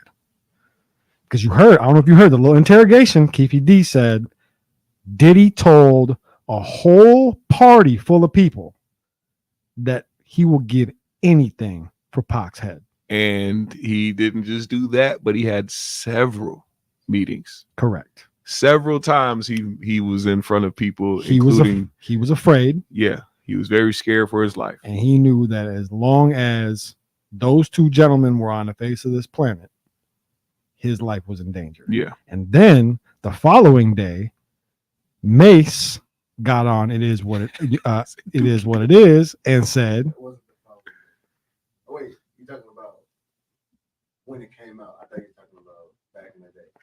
No. When Mace came out and said that when Biggie got killed in LA, that he was basically confined to his hotel room because, quote, there were like 60 or 70 Bloods just walking around outside the hotel looking for more bad boy artists. And that every single person that he came there with abandoned him in LA, left him in that hotel room, and he had to get police escorted out of the hotel. May said and that? It was on that day he said that he decided, I'm done with all this shit. Diddy abandoned Mace in LA in a hotel room where it was known that there were Bloods moving around the building looking for more bad boy artists, none more recognizable than Mace at that time, right? Other than Biggie, who had already been killed. Yeah. Left his ass in a hotel room with people lurking around looking to potentially kill him. Yeah, left for dead is what that left is. For dead. So, was he also okay with Mace getting gone too? He said Mace Did he stand- discography Did he is golden. stand to benefit off of the loss of Mace as well? Oh my God. Craig Mack was first. Craig Mack was first. Or no. Craig Mack wasn't for Craig Mack was Well, he was the first. he was the first experiment of if he can make good songs if we drown him out. Yeah. If we get big in here, Mhm. we can blah blah blah. Yep. You know, he had the Big Mac, Yep. side A, Yep. side B type shit. Yep. Next thing you know, what happened with Craig Mack's career after that? A whole lot of nothing. And A lot then of Big Macs. one of the guys who unfortunately passed away before he can get his fucking publishing back. Yep.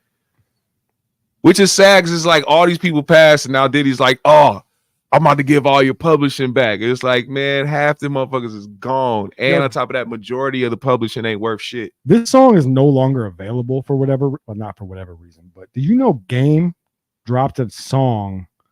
Remember when he dropped the documentary part 2? Mm. Do you remember that? Yeah. You remember on 2.5? Yeah. There was a second part to documentary point 2. He called it 2.5. And it was in one of the first 2 or 3 songs. The chorus of that song was, I always wondered why Puff wasn't in that truck. That song has disappeared off the face of the earth, by the way. Really? So, Is that Don't fuck with Brother Love. the album, the real album? real album, Don't fuck with Brother Love. it's somewhere. For sure, it's somewhere.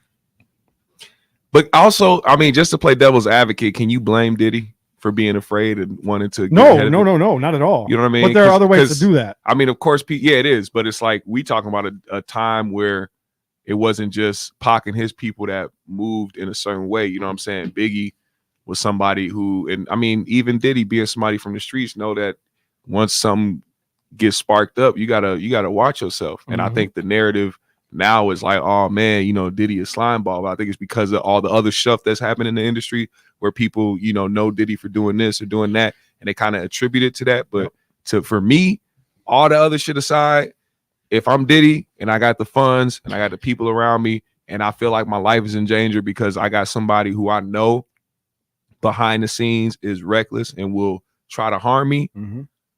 I'm gonna be on defense. I'm not necessarily gonna put money on somebody here, but you got to He be was on defense. But he was on offense. Yeah, exactly. That's what I'm saying. But I can't blame him for choosing that. You know what I'm saying? It's like you either be on defense or be on offense. Either way, you feel like your life is in danger. Cut it off before you got to be on Exactly. defense. You Yeah, get be ahead of on it offense. before it comes and gets you.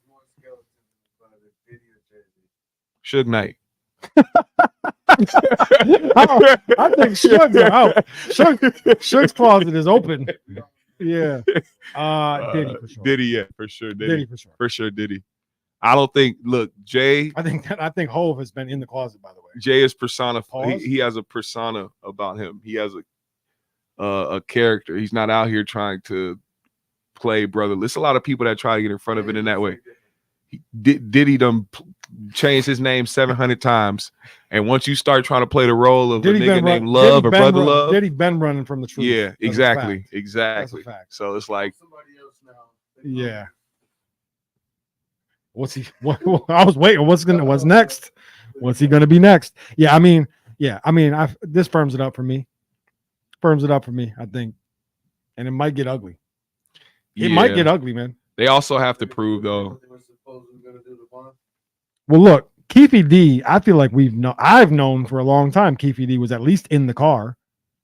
We've known that for a long. He's been telling us for fucking 15 years in interviews. He goes on Vlad once a week to talk about being in the car. Right. Like, then be the type to be like, so who was the shooter? Who actually had the gun? He'd be like, yeah, it was, Orlando shot him. Okay, so did he reach out? Did he get the gun from you? Or yeah, he got the gun from me. Okay, so when he shot Tupac, did he lean out the window? Hey, I'm gonna leave it up to the streets. Oh, you stupid motherfucker! You're already done. You might as well just say what the fuck happened. so that is the thing that I wonder the most is what did they get to be able to go pick him up now? Something happened. Something in that case changed to be able to go grab that old man on his morning walk, which, by the way, is the most hilarious way for him to get arrested. And it definitely wasn't because it wasn't no like, there was no statute of limitations on murder. So it's like they could have went and got him at any time. I think they were just gonna wait until he. 4-year-olds need to know that this case is like 30 years old. Yes, and they don't stop as long as the case is open and you say something relevant to what's going on. They gonna pay attention. Yeah, don't be watching First 48 thinking. Once I leave, Yeah. Right. Got those suckers. Yeah. You walking out with a Big Mac. Nigga, they got you right there. You walking out with what they got you with, motherfucker. I'm waiting to see a 24-year-old getting arrested. It's been 48 hours. You can't get me. No takebacks. No takebacks. It's been 48 hours. I think they 48 hours since what? Since I killed that guy. they waited till that man was repeating himself. They waited until he was like, all right, there's no more new information coming out. Yeah. He's just now repeating himself in I think they interviews. got- All right, let's get him. I think they got something. Yeah, they got what he got. Like I said, they Wait, waited. have they said what it was? I haven't. I think it's just built up. Right. So Prophet is damn near just a shelf. Well, we can get you whenever we want. So they were just letting him hang out and continue to incriminate himself. Like they do big time drug dealers. Okay, they will yeah. let them motherfuckers stay on the street Yeah. and do their work until they come get them, you know? From the Tory Lane shit where she couldn't go to jail for whatever she said. Right. She's the Prophet is more like, she got the we'll deal. get you whenever, but good looking. Because that's she the got the bitch that really shot Megan. She got the deal. Whoa. For real.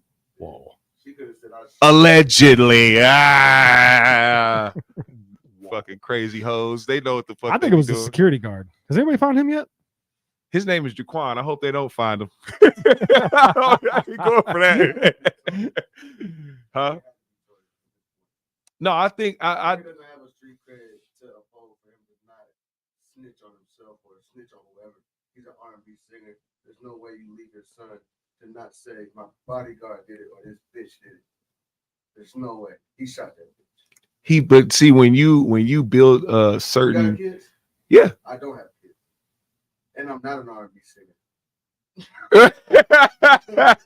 But see, like But you I feel like but when especially when you used to be cool with 6ix9ine, he shot that bitch. And he has to go to jail for that. but see, do you Would've definitely there's no way you get let me ask you, you think Drake would go up there and snitch if he got into the same situation? Different. He's put himself in a way different position than Tory Lanez. But no, but I'm saying as far as like what niggas try to portray themselves to be as, because Tory Lanez is one of those people that tries to portray himself as I stand on this, I do that, I'm not that, you know what I'm saying? So does Drake though. That's what I'm saying. Okay, So okay. if You didn't shoot that bitch, you snitch and say I didn't shoot this bitch. If you Tory Lanez, I mean, but that's what he was. I mean, he did. did say that. nah. He said he didn't. No, I'm You're saying flat out yo, this is what happened. she shot her. Oh, see. I gave it to my bodyguard. So you're saying you He believe shot her. Get me the fuck out. so you're saying you believe it was him because he has not done that. bro, why would he have not by now? I mean, I agree, but I don't know. Like, You heard him on that phone call? You didn't do it. You heard him on the phone call. I was so drunk, man. I ain't know what. Yeah, fuck was but that going on. yeah. You imagine being in there waiting for minutes, knowing you ain't like, and you know you can get like. Hey, that ego is a motherfucker though, and I Yeah. don't. That's something we can't understand in this room. That's a different type At of his ego. stature, yeah, that's what I Different mean. type Like of that's ego. why I asked that Drake question. He because- is maybe Drake is the mob ties guy, right? right. But if he was in that same situation, Yep. he would try to save face as well as be like, but look, I don't want to say who shot, but He would. I didn't do it. He would. Yeah, Drake would get out. Drake would be out that jam before he ever had to tell anything to anybody. Not even that. If Drake was put in a position where he had to snitch, it would have hurt his career. So you asking why didn't Tory do a gunner, basically, to get himself out of that, No, right? Gunna hadn't happened in a yet. way, Otherwise, he I'm probably saying would. that, but I'm only saying that because I feel like at this point he had to have shot her because He would have told by he now. would have told. He would have told the real story. I do think he think he shot. I just don't think he directly shot her. I think, of course, it went off the ground and ricocheted and shit hit her in the foot. But the Kelsey girl, this is what I think. I think Kelsey had the gun. And And was pissed. wrestled it away from her. That's why they got into it, Yep. because she said that he hit her or whatever the case may be. That's why he got into it with her. Yep. He wrestled the gun away. Yep. Then them two bitches start fighting. He was like, "Stop fighting!" Pop, pop. Yep. And one ricocheted and hit Megan on accident. Now he got to live with that. That to me is why you know what I'm saying. Yeah, you know. Hey, I think he probably would have That got makes off. the most sense, and it actually makes the most sense for both of y'all's theories, because the reason he's not saying that is because his lawyer probably said, you can't say that. You I'm can't saying say any of point, that. At this you're point, being charged. yeah, but at this point, it probably don't You're matter. saying the judge's line got you fucked up. You're saying that everybody else got me fucked up. All like, but you lying. Yeah, but who? That's But the difference. The same thing R. Kelly. I was like, oh,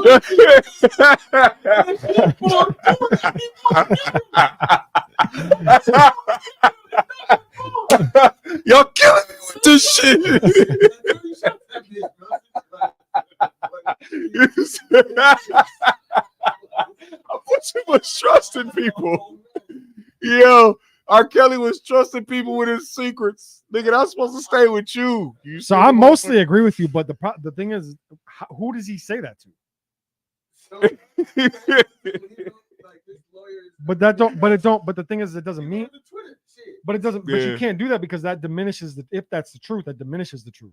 You got to wait until he needs to wait till he has another day in court or has an opportunity to speak to a judge or something like that. Like he fucked just up. Tweeting that out isn't going to do shit. He fucked up. He shouldn't have dropped the album. He shouldn't have talked about it at all. He kind of should have just let it like breathe and just not say anything about it. Like really, he should have just really went took to his Meg advice. and said, "I am so fucking sorry. What can I do to help you and take care of you?"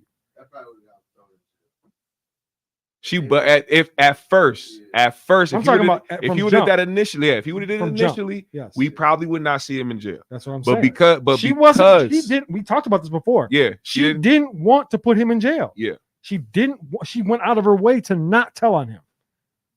If you're Tory and you know that, you do don't talk to her directly. Continue to talk to her friend, right? Continue. Hey, tell her that I'm sorry. Whenever she's ready to. They're at odds too because they were taken. So he has no direct link, and any link that's like a lawyer. Either way, shut the fuck up. At the very least, shut the fuck up. Yeah, because it is him talking that got him in this jam. She tried to not tell on him. He dropped the whole album. Yes. That was that. I said at the time, I said either Tory Lanez didn't do it or he's a complete psychopath. He fucked her up. He put her in a position where she had to go lie to Gayle King on live television. She did. But I'm saying when she went on Gayle and started talking about, no, I never had sex. That was his fault. Was jumping, but that was his fault that she had to do that. That was his fault. That's how he hit him from the back. He got to jump in it. He forced her into that position and the position with Gayle. Like he forced her into that. He should have just shut the fuck up. Sucks for Tory Lanez. She tried to protect him. I heard something about he might be getting out though. Sooner than later? Tory, I saw something today about it. The way his judge was on his ass, nah, he doing that time. That judge was not giving no leeway. There was something posted today, and it might have been TMZ that posted it. Because he said when he tried to go, every appeal that he tried to go with, the judge was like, nope, no thank you. Now, continuing on, you're going to be serving, like the judge was not having it. When you got a judge like that, yeah, Tory fucked up on so many different levels too. I think and that's the problem now with social media and people's trying to get validation from social media. He wanted social media to believe that he didn't shoot her so bad that he wasn't even thinking about actual court. You wasn't thinking about the actual case. Oh, he needed to have his shit in a row because the only person that you could have called up there that could have did you any good went up there and testified against you. The only witness y'all niggas had went up there and was in favor of the other side. You should have been worried about that shit. He appealed. Him and his lawyer appealed for bail again today. That's what happened. Why they keep doing that? I mean, I get it, but like that judge don't fuck with you, man. It's not gonna happen. Yeah, you don't test the integrity of a judge, even if they a piece of shit. I mean, when you're desperate, you're desperate. They got your life in their hands. They want you to do something against them for them to say, hey, you know what? We're going to give you the maximum and don't come in here asking for appeals, nigger, because we're going to tell you no. Whoa. Yeah. You just made me sweat. He said, oops. Oh, God. You put your whole hood up. You hit the hard. Oh, no, don't put your hood up. Don't put your hood up. No. Don't put your hood up. That'll be the opposite of what you a white t-shirt on. He said, you're right. God damn it. It made me sweat with the hard ER. For real, though. Woo. Yeah, and you can't. That's how you have to look at it when it comes to the justice system. When you're somebody who is in that position, especially a position of power, and you have that type of notoriety, you only have two options. You either get yourself out that jam with every piece of connection you have, which what we said earlier with Drake, he wouldn't even be caught in that situation because it'd already be dealt with his legal team and with all the funds and all that shit connected, whatever. I mean, I feel like Drake would be good because Jay Prince would just show up to court and just go like this. And it'd be over. Judge is like, I don't want any problems. You're free. Get the finger bang away from me. Sorry, Jay Prince. I gotta come to court next time with a bulletproof vest on. Do you think he calls it the finger bang? He got you think Jay Prince Jr. Dad, I saw you today on IG with the finger bang. Bang. Yes, you did. Just a deep ass bang. Yes, you did. That was me. Speaking of courtrooms, we might see DJ Envy in one soon. Yeah, I haven't really kept up too much with the story other than the fact that it looks real bad. Looks very bad. And I mean, it's not good. I don't think he did himself any favors by the shit that he did this morning. No.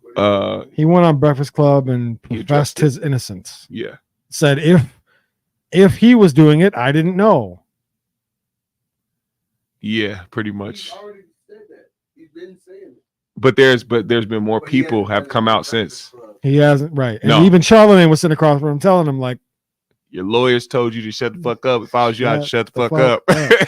He's like, but no, the narratives are crazy. Fuck the narrative. This is exactly my point. What I just got done saying. Yep. People want to prove things to social media. They need the validation because everybody on social media eating your ass up. What does Uncle Charlotte tell us every day? Nobody cares about the truth when the lie is more entertaining. That narrative, bro. If the narrative is more entertaining than the truth, we're running with the fucking narrative. Mm-hmm. That's how the internet works. And right now, the narrative is you're stealing money from regular ass people while you sit up in your ivory tower rich as fuck. He said, well, I gave Caesar $500,000 and I ain't seen it back. Okay, well, you didn't steal the money, but you brought people to the niggas that was stealing money. So it's like bringing people to danger. Right. You put us in the car. You drove us around the corner and dropped us off in the alley where a bunch of motherfuckers was waiting to mug us. So, I mean, if we leave here today and I bring you with me and I drop you off at a place where you get robbed, so okay. I guess what I do is come on live on Lake Street tomorrow and be like, look. So now that's the difference. They robbed me too. That's a week ago. If you, let's say, that's the clear difference actually. If you meet up with somebody, you get a ride from somebody. Oh, I'm trying to go here. Okay. You go somewhere, you go to your destination, you go into the mall or some shit. Go to the mall, you walk in the mall, somebody see you buying some shit, they rob you, and now you get robbed while you at the mall. You don't fucking call the nigga that dropped you off and be like, bitch ass motherfucker, why you dropped me off at the mall? They robbed me, bro. Right. Like, what the fuck? I didn't say, I ain't got nothing to do with that. I'm sorry. Right. But if the person robbing you knows the person that dropped you off, then you might have some validity there because it's like, how did he know this person know I was going to be at the mall today? And that's just on a surface level. Take it to a legal level. The judge ain't going to give a fuck about you talking about, I didn't know he was robbing people. You were, it don't matter. He gonna watch all them IG You were videos. in business with him. He gonna watch all the seminar videos. Yes. You are guilty by association. That's it. It don't matter. Anybody who comes forth and not only says, but can actually prove that we went to Caesar due to DJ Envy promoting Caesar and telling us to come and do this with them. Yep. It doesn't look good for this nigga. So yeah, I don't think Envy's gonna go to jail. No, he's not gonna go to jail. It's just Caesar might go. That's putting more on it. Then DJ Envy's definitely not gonna go to jail. I mean, if we find out that Envy's lying, I don't think Envy is lying. No, I don't. I think he's telling the truth. I really do. I think he might know more than he's leading us to believe. Like, I think he might have had a conversation with Caesar, and Caesar might have been like, "Yeah, I've been robbing these motherfuckers. I thought that's what we were doing." And he was like, "Whoa, wow, that's not what I thought we were doing." You know what I'm saying? Like, there might have been something like that. Whoa, hold up. I don't think Envy has malicious. What's the word I'm looking for? I think he knew for a fact that there were people who had grievances with Caesar about their money and their He might. returns. I think he knew That's what that was. that it's one of those things where he could probably say what he's saying and it wouldn't be as big as it is, and it ended up being bigger when he thought it was gonna be.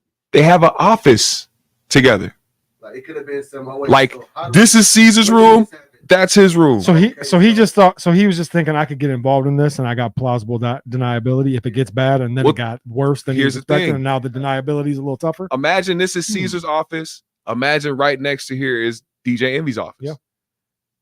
People allegedly were coming into that office like, yo, where's my money? Like, I need my shit back. Like, there was times when people came in that office to confront him. Exactly. He said, I don't know nothing about Jake. That's why I say it. Right.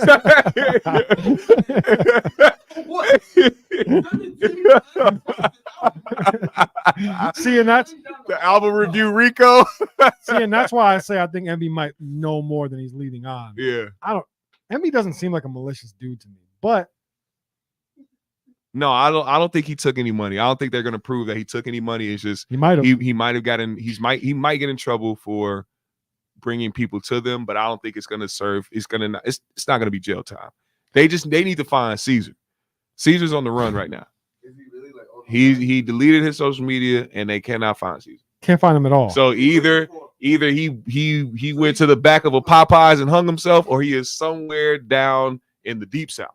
He's upstream. Yeah. Somewhere. No. Yo, you ever heard this before? What? You never heard Chief's Bezos impersonation? Yeah, Uh-uh. it's spot on. He can't do it on the spot. He can't do it on the spot. Oh, though. I was about can't to do it say, on the I was spot. like, oh, wait on it. It's spot on. It's perfect. It's literally perfect. Like I want to set it up to the point where you can interview Vezo someday as Vezo and just fuck him up. Whole interview, just respond to him in the exact same tone. That's fucking Yeah, hilarious. nah, it's great. Thoughts and prayers with everyone involved. I don't know what else to say. Oh my God. Thoughts and prayers. What a segue. Oh, Thoughts and prayers to everyone out in over in the Gaza area, all the Palestinians, all the Israelis. Peace and prayers to y'all. That's all I have to say. I have no opinion or no judgment on what the fuck's going on because I don't know what. yeah, I don't know shit. I know I've seen some horrifying videos. Yeah, and fuck you, Sean King, and also I guess it's necessary, so I appreciate it. But fuck you for making me see some of that shit. Now, what I could say though on this situation is, hey DJ Vlad, why don't you take yo Mr. Potato Head face ass out there to go help fight with your people while you over here worried about what the fuck Drake or DJ Khaled got to say? You on the internet talking about why hasn't this guy said this and the top Jewish rapper and one of the top Palestinian producers? Shut the what does Ja Rule think at a time like this? Shut your dumb ass up, man. What the fuck? What is Drake saying anything or DJ Khaled saying anything gonna do? You think that's gonna stop a bomb? Do you think that's gonna stop a family from getting slaughtered? You think that's gonna stop the army from militarizing on the border, nigga? What the fuck? Oh, Drake said peace, and now we got all of a sudden it's peace in Palestine and fucking Israel. What? What if Drake took the 767 Boeing across above where all the war shit is happening and had like a never mind. I gotta stop this. This is not gonna go anywhere. he had a peace horn on it. Yeah, so he was writing peace in the air and his Air Drake and shit doing loop-de-loops and shit. I was about to say some peace shit that might actually get this show shut down. So let me go ahead and not say that. You see what they doing, man? Mia Khalifa got dropped from Playboy because she said some shit about what's going on. Bruh, okay. All right, yes. Playboy said, hey, get this bitch out of here. Listen, are you familiar with book ban? Mm-mm. You're a father. Yes. You have school-age children. Yes. So you're not aware of a book ban. So it's a thing that they're doing where they're banning books that apparently like promote like sexual activity in the schools. Oh, okay. Did you hear? I forget where. I think it was Minnesota. We could look at. I don't care. It don't even matter. Nobody cares about the truth and the lies more entertaining. They banned a book from all schools elementary schools that is about a brother and a sister building dog houses. Guess why they banned it? Is it because the name sounded gay? You are very close. What? It is because the literal name is gay. The author of the book's last name is gay. And they said, So you had a whole bunch of people showing up in anti Bud Light shirts talking about something. Get this book off the shelves. Yeah. God damn it. Yep. Yep. In other news, Rudy Gay has been kicked out of the NBA. You're right. Marvin Gaye will no longer be listening. Marvin Gaye's catalog is up for R&Bs. grabs. Bruno Mars. Go ahead. Do your thing. They're also going to be paying back all the royalties. It's definitely because of some gay shit. The way that it's going now with school, The book is literally it's an elementary grade. It's probably younger than fourth grade. Yeah. Literally about a brother and sister building a doghouse, and the author of the book's last name is gay. I think I don't even know. Yeah, I mean, there's gay teacher with a gay. There's gays. Come to school together. There's gays everywhere. There's gays everywhere, man. The gays are taking over. I don't know. Now that the books are leaving now, they're ripping down pride flags. Yo, but that does Holy. Yeah, it's this PC shit is getting out of control. Yeah, to me. I can't even say the F word in peace anymore. Right. Fugazi. Yeah, that's the word. Yeah, that's it. Well, once again, DJ Vlad, shut the fuck up. Yeah. Hold on. So do you think Vlad actually gives a fuck about this? Or did he because look, let me tell you something. He Vlad don't care about this. This. You want to know why I think Vlad gives a fuck? Why? Because he doesn't give a fuck about anything else. Vlad, only time he opens his mouth about something that's serious is when it's something that affects him somehow. Like anything he got family that lives over there? I don't know, but if he did, then he really should be over there right now. Maybe why don't you go? Matter of fact, he's tweeting from there. Go interview your family members and ask them about the type of shit they be doing in the streets out there. I want to know. You interview everybody else, sons and daughters and uncles and aunts and all that other bullshit, trying to find out street shit. What's going on over there? You got a big platform. You could be able to raise awareness yourself. You are DJ Vlad. You pay thousands of dollars to have Boosie sit on your platform to help make you money. Why don't you go over there and interview some people and raise awareness? I mean, the little nigga that was rapping, talking about some, and the gun, I want to be free. Palestine is all about me. Yeah. Yeah, go interview that little nigga. Put him on the spotlight. Here's what I believe. I believe that he cares about what's happening over there. I don't believe that he gives a flying fuck about whether or not Drake or Khaled have said anything. He just knows now is the time to tweet about Drake. And I'm gonna throw Khaled in there for good measure because I can't just say Drake. I gotta say Khaled. You see his excuses? He's like, Drake had enough time to write paragraphs to Joe Budden, and DJ Khaled has all the time to promote his new Jordans. Where did this guy care about morals, bro? He doesn't. That's why I say that shit's crazy. It's all for show. It's all for show. And to be real, yeah. Imagine Vlad saying that out loud. Hold up. Let me read it as Vlad. Oh. I'm about to read this shit as Vlad. Not the wild Vlad impression. They probably want me to do it. I was on his ass. Oh, he got you up out of here. Hey, check this out. DJ Vlad. Oh, let's see. Oh, I don't know if it's gonna get it. He blocked me. He blocked me on Twitter. Let's see. He didn't block me, so I'll read it. Pussy. DJ Vlad. I gotta read it in his voice. Where is it? God damn, oh, come on. He been going crazy. And did he delete this fucking thing? Please tell me he didn't delete this. Somebody got her put up there. Yeah, X got it on his page. I wanted to see it on his page. Let's see. Where are you at? Shit.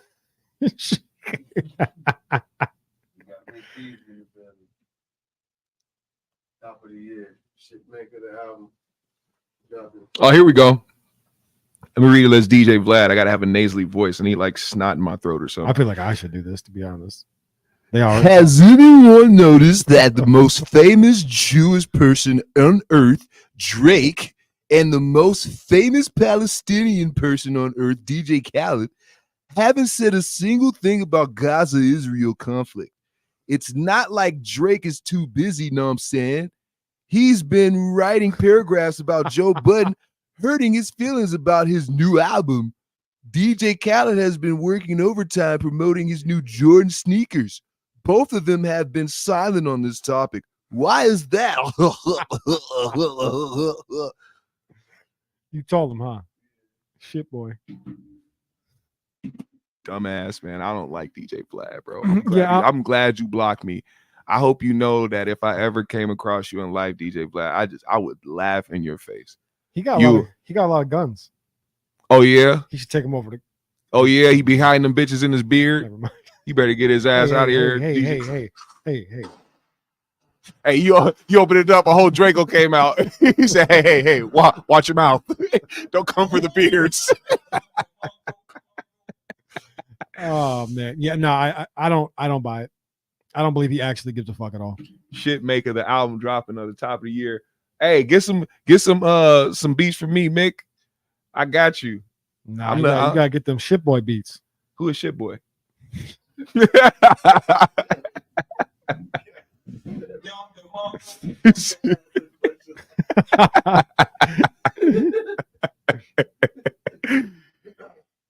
don't know. You'd have to ask him who Jack is. Jack shit. No, ask Shit Boy who Jack is. Who Jack is? Is Shit Boy in the chat? He might be. Shit Boy, you in here? He said, "Damn, I haven't heard from any other platform in a while. Live on Lake still standing." Yes, sir. Yeah, duh. Yes, sir. And tap in with GMS too.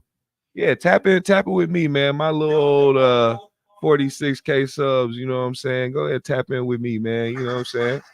We both standing strong out here. See, people like to ignore the GMS show because I'm a herb. I'm a nigga that like to sit in the house and curl up in the ball after I get done doing my shows. But I'm out here, man. I'm out here. Don't you ever fret. Yeah, tap in with the GMS show, Mick. Get in there. Oh yeah. So another thing. And another thing. While we're here, Drake, I called it. Sorry, my bad. Go ahead. I called it. I knew it. It wasn't real. He was lying. These niggas lying. You niggas worship him the whole time. Y'all was talking about y'all want that Jada and Will love. These niggas lie. Oh Lord. The bitch lied. She got alopecia. That is not her hair fading away. She just get a cut. She did not just get a haircut. It's alopecia. The bitch lied. Oh shit. I have no energy for them anymore. I don't either. Somebody dropped something off. I don't have it either. I think I knew this from the start. I had a feeling. I called it. I said, hey man, these people aren't moving like a regular married couple. There is something else going on. They're sticking it out for the family. It's not about them romantically or them getting the spark back or them saving their marriage. No, that ship has sailed. These motherfuckers are now on a journey to fulfill a great family bond and to continue to teach their kids how to be, good, fulfilled citizens in society. Whoa. The wild open mouth Drake just throws me off. I'm just sick of her talking about it. Yeah. Jada. She had to sell this. Jada. She had to sell it in a book. Imagine that. You have a whole Red Table Talk where you base everything off of healing and trying to talk about your problems and trying to find solutions. Meanwhile, you over here trying to sell your truths and your healing in a book. Yeah, I mean, just do it. Oh, put the wild baldy up there. Yeah. Yeah, show that misshapen scalp. That ain't do the alopecia. You just got a fucked up scalp. I'd still fuck the shit out of Jada. Would you? Yeah. I don't know. Looking like that too. 100% I would. I don't know, man. That seems like a dead end. I fuck Will too. All right, so that'll wrap up for this episode of Shoot First. I hope y'all enjoyed it. Holy, he said Will too. Will said, you know what's funny? Will wouldn't deny it either. Probably not. Will said, you know what, bring it on, man. Didn't Quincy Jones say he fucked Will? I know he said he fucked Tupac. He said he fucked Michael Jackson. He said he fucked. Who said this? Quincy Jones. Man, how quickly we forget this Quincy Jones interview he did years ago. He talked about he was fucking everybody. Yeah. He's what? Man, y'all are homophobic. Why? Wait. See, I was whoa. I was joking. You said Quincy Jones was giving back shots out. So wait, we're not gonna skip that part. We skipped. It was years ago. He said it in a whole interview, talking about how his house used to be wild. Everybody used to be fucking everybody. Oh, Lord. Yes. Help me. I'd have to go back. I'd have to go back and look. He said all the anti-LGBT motherfuckers with Bud Light shirts on leaving the goddamn chat. They sit there cowards, crushing a blue ribbon. These motherfuckers. You gotta stick around while the times are tough. He said, "You gotta stick around through the tough times." Times are tough, man. My rent was due. Y'all are acting real Jada right now. Real Jada right now. How you think August Alsina kept his lights on, nigga? Y'all better y'all better think. Yeah, you think he was past his bedtime? Why you think Will wasn't actually mad about August? Because they was fucking the boat. Yep. God damn it. God damn. Will said, "Hey, you had him first. It's okay." Where is Will? Huh? Where is Will? Will somewhere celebrating his wife's book. He keep it thorough, man. Without her? He said, "I look." After she posted Tupac, he was right there. I hope he's with some fine ass women. That's why he's there, bro. Because he knows that he could be out, and he is out doing his own thing. Yeah. And this is a person that almost let social media take him down. Social media is the reason. Well, you know what? No, it was. I thought it was the reason. I was gonna say social media was the reason why he slapped Chris Rock, but it isn't the reason why he slapped Chris. We found out why he slapped Chris Rock. Chris Rock hit Jada back in the day when rumors started to go around that her and Will were getting a divorce. He asked her. Wait, I never heard this. It happened today. Chris Rock slid in the DMs? Yes. When he heard things were rocky? This was before the slap. They're sliding in the DM. Oh, he slid. He hit her up. He hit her directly. He said, "Hey, I'm trying to take you out." She said, "Huh? What do you mean?" He was like, "Well, aren't you and Will getting a divorce?" She was like, "No." And then she said he started profusely apologizing for it. I said, "Bro, you know this man." How did I miss this? Why did this not go crazy today? It is. But it's because the thing that went crazy was her telling that they separated. That was the thing that overshadowed a whole bunch of shit. I missed that whole shit. But that was not a headline. I missed that as a headline. She was trending all over the place. You talking about the Chris shit? Yes. Yeah, no, yeah. That it drowned it out, basically. You believe it? Or you think Hell yeah, I believe it. Everybody out there fucking each other, like you just got done saying them. Everybody fucking each other. I mean, yeah. So as soon as they hear about that shit, it's like open season. It's like, oh, okay, let me get a turn at Jada. I know he wasn't the only one, but he was probably the most popular motherfucker. Jada. The fuck? But this is what I'm saying. He was probably the most popular one. There's probably a lot. She can't put August Alsina up there in the forefront and say, "Hey, August was the." She had to do that for the Red Table Talk. This shit right here was like the only relevant name that she could speak of to talk about. Because why would she mention Chris Rock other than the fact that her and Will? But she said that she brushed him off. Yeah, she said that she said no. She told him no, they weren't getting a divorce. That's why he started apologizing and shit. And I believe a lot of people like, oh, I believe it because she this and that. No, I believe it because simple fact, everybody be trying to fuck everybody in the industry. And it always happens that way. Somebody ends up getting a divorce. You see them with somebody else. Though? Like I don't get like if he thought, what are you mad for? He probably just look just off the fucking what you said last time. You know what I'm saying? Like somebody will hold that in. Somebody would be like, yo, what was that shit you was talking about last week? What was that shit you was talking about last year? What was that shit that you was saying? I'm just now coming up and seeing you after all that time. It's like that also makes sense to Chris's responses in his little stand-up shit. It's like, bro, like I reached out. She said y'all were not getting a divorce, so I backed off.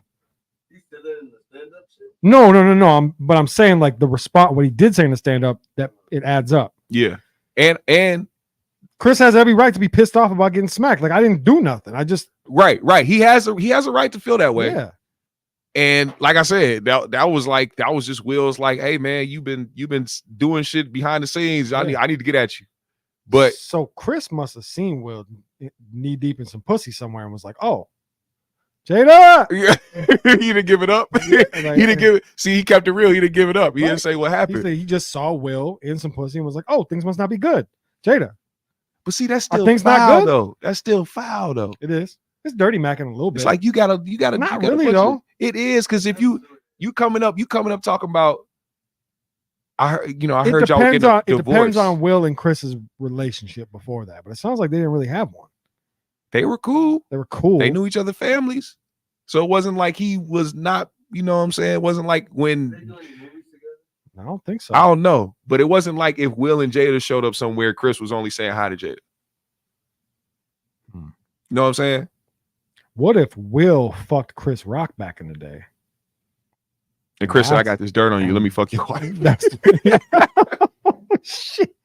Let me smash this bitch real quick, man.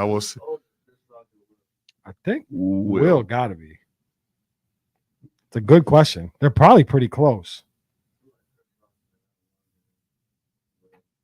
Nah, because Will was getting to it. Oh, you talking about Margot Robbie? Yeah, they're having a whole conversation. I would smash. But why don't people think that Will smash? I mean, Will probably one and done it, or probably was on it for a minute and just, you know what I'm saying, on to other things, man. Other superstar actresses, bro.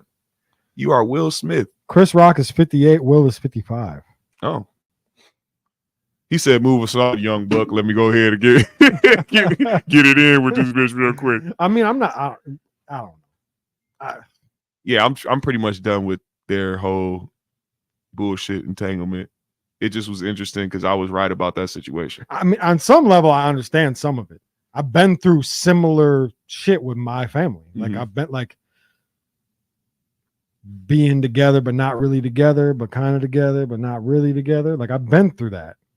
You know what I'm saying? But so then like, you got to ask yourself, because then, you know, they talk about doing couples therapy and the shit that they talked about. It seems like they came to an understanding that they care about their family, care about each other. Yep. They have the means. Now all they have to do now is try to, you know, create a strong family bond, regardless of where their individual relationships end up.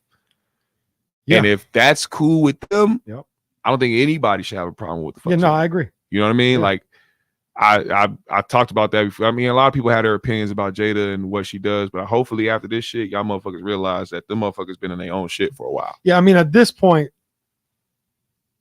and I'm talking to myself as well, we probably don't need to be getting mad at Jada anymore. This is what Jada does. Yeah. We should expect this of Jada. And expect Will to just be quiet and do some other shit. This is her career now. This is her career now is every once in a while popping up to let us know what's going on in their house. And she built that for herself as far as the Red Table Talk. So it's you know, put yourself out there. Do what you got to do. Hell no. I already gave you your show in my house that I built for you. Motherfucker, that's it. For real. I already had you make the world think I was a pushover and that I wasn't a motherfucker that would stand up on some shit because you wanted to get some shit off of your show. Yep. Like when that red table shit happened, everybody was so hyper focused on Will's reaction that they A, forgot he was an actor, B, forgot that these motherfuckers are in some type of open relationship, so he probably actually didn't give a fuck. Yep. And that's just what it is. They took the pictures and made memes. Oh, look at this. I'll never want to have this face. I said it then, bro. I said it back then. I said, Will does not look sad. Will doesn't look sad to me. I said, I think he has to put on a show right now because he's on the fucking Red Table Talk and they're talking about something serious and nobody knows their damn situation. So he has to react that way. I think he was sad, and I think he put gasoline on it. Who Will did? I think he was sad. I think emotion With the slapper with the Red Table Talk. Every scenario that comes to that woman. The Red Table Talk, I could see. The slap, I didn't buy that. The slap was a personal thing. It was no. not I'm for Jada. saying his response to the slap when he did finally start to speak up. Oh, I think I heard him on. I think the first time I heard him respond to it was on All the Smoke. He did his own thing too. I know that, but he did All the Smoke with Matt Barnes and Jack. With all the shit that happened and with all his explanations with it, did he once say why he did it? I don't remember. This is what I'm saying. I don't think he actually gave an actual solid reason why he did it, which lets me know that it was a personal thing that was like outside of that. Because you would immediately say it was because of your wife and how that, blah, blah, blah. I don't think he said that. So I think it was a personal thing. I think it just built up of whatever the fuck happened. Yeah, he just said, I'm working on myself. I'm trying to do better. I apologize for what I did. There's a large part of me that thinks all of this is bullshit. And I mean, the slap still looks fake to me. Because look at what came from all of it. Like, I know the slap wasn't fake, but it still looks fake to me. Chris Rock went crazy on tour, dropped a Netflix special, ran up a fucking bag. Will Smith, while Millions. I don't know if he lost. He's off of Netflix. I don't know. I don't think they did all that. Happen.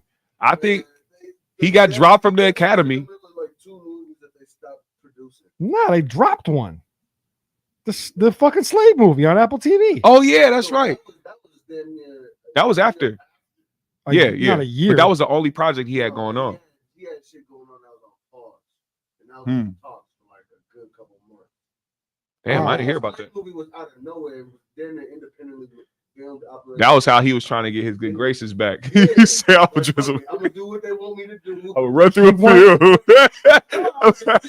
No, because I'm pretty sure they were running. They were right, but they were running promo on that movie that night, I believe, when he won Best Actor. He won Best Actor that night. But for what though? For the no, for the Venus and Serena movie. Venus and Serena movie. And I believe that night they were also showing promo for the movie. Oh yeah, well that's that night though. Everything after the award show. I saw more and more after that, and him. He got dropped. He got dropped from the Academy, and then after that, I think that he just like was fucking quiet. I think he was like trying to play like the I'm embarrassed role. I don't know of anything he actually lost. I've heard a lot of people I speculate and say things, but I don't know of anything he actually lost. I'd have to look more into that shit. Yeah, I don't. And now he's making a fucking album. I swear, did they take the album? Hell no. No, they added it to HBO Max. Oh yeah, it's on HBO Max. They added it at that time. Which Fresh Prince? The new actors Fresh Prince? No, the old school. No, the old one. The old school. His They got Fresh that on Prince. there. Now the new Fresh Prince is on Peacock, and that second season was so garbage. I couldn't believe it. Really, you didn't like it? No, Damn. pissed me off. The first season was cool, and then the second season, I was like, "What the fuck?" Why did you like the second one? I think they got way too. I don't know.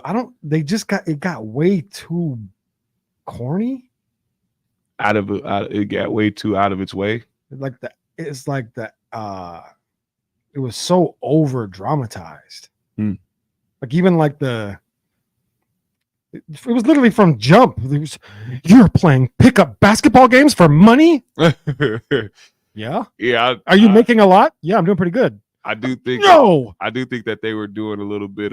They made it seem like he was selling crack. Yeah. Like, no, he was just getting bread playing ball. Like, it somehow ended up shooting a gun in the air. Now, yeah, I don't like. ended up like Tory. He almost ended up like Tory Lanez. That was the first season. Yeah, I'm talking about the second season. the second season. Remember, because he moved, he left. Huh? Because remember, he left Uncle Phil's. He was living with Jazz, and he was making money by playing pickup basketball games. And then that added in that one coach who really was trying to like do good by him, and then it was like, oh no, you ain't shit. He was like, no, I am shit. Yeah. And then him and Uncle Phil. Yeah. It's a whole plot, man. It's a whole plot. I just think that it was a little over. I feel like they tried a little too hard to like reach in and pull in, and it shit didn't work. No. Well, What good you luck got? to them for third season.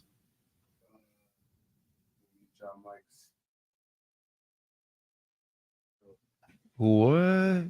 Man wants to get somebody on what show?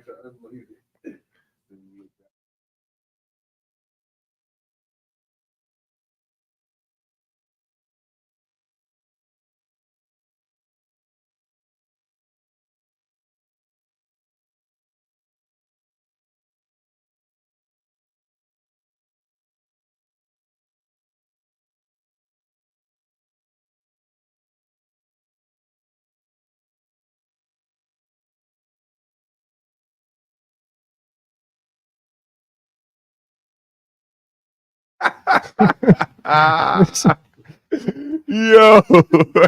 So he reached out and said we need to get Jazzy on the show. And what's for what? What are we promoting? 2-year comeback. See, I don't know who y'all talk about right now. I mean, is it an album or a single? Because that wasn't specified. It's an album. So she's coming back and dropping an album after doing nothing for 2 years. Yeah. No anticipation. Go into live on Electric. No. Instagram DM. No. Yes. No. No, it's worth the reading of the highest quality. Am I about to pull a Joe Budden right now? No, I didn't say read it out loud. Well, what if Well, I shit, want? we got to rap anyway. Fuck it. We do. This is a good laugh. We do got to rap, but what if I want to read it out loud? Well, read it out loud. He won't know he's on live right now. He's looking at him. Let's see. Where we at? Where we at? Where's the Millies? I don't see She's it. talking that best bitch in the city talk. Okay. I mean, I like Jazzy. I don't see no DM. What am I missing? From who? In the live on Lake Street DMs? Yeah, Instagram. What does that mean? Gotta be. Now you gotta read it out loud. Whoa. Y'all got your own design in here? Who did that? What happened? What are you talking about? You know, what the fuck is that? I don't know what that is. That means he did that. Yes, people be doing that. That's weird. That is super weird. I don't like it. Me neither. Don't never do that shit. What happened? Look at it. He made his own cool little design for the DMs. Oh. I mean, it is neat. He said it is me. That is a whole design here. Oh, no, he did hit me personally. All right, read it Why out. is this shit Read it. like this? Read it out loud. Read it for the class. Read it for the class. Yep.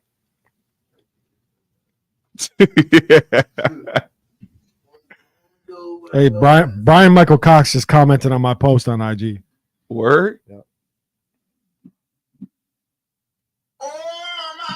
Shout out to Brian Michael Cox. Okay, let's see. Hey, bro, you trying to fight? Oh. Scroll down.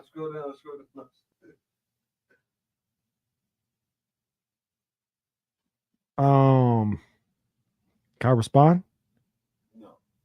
Right. No? He Oh. said right. Oh. Was it bad?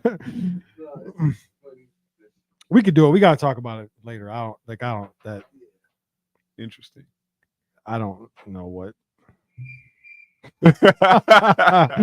I'm not sure if that makes any sense, but Well, this has been shoot first. yeah, this has been shoot first, man. You got any bold predictions? Twins just lost out of the playoffs. That's over. Fuck! I thought that was last week. Bikes are 1-4. Do I have any predictions? Oh yeah, we're gonna be trash this season with our teams. That's our fucking prediction right there. Yeah, I think Well, I mean, let me not be too. Kirk Cousins gets traded. Twins was doing all right. Yeah, no, they had a nice little run. They lost. It's over. It's cool run. But we lost JJ for at least 4 weeks. For at least 4 if weeks. I am They're talking JJ. about bringing in Caleb who?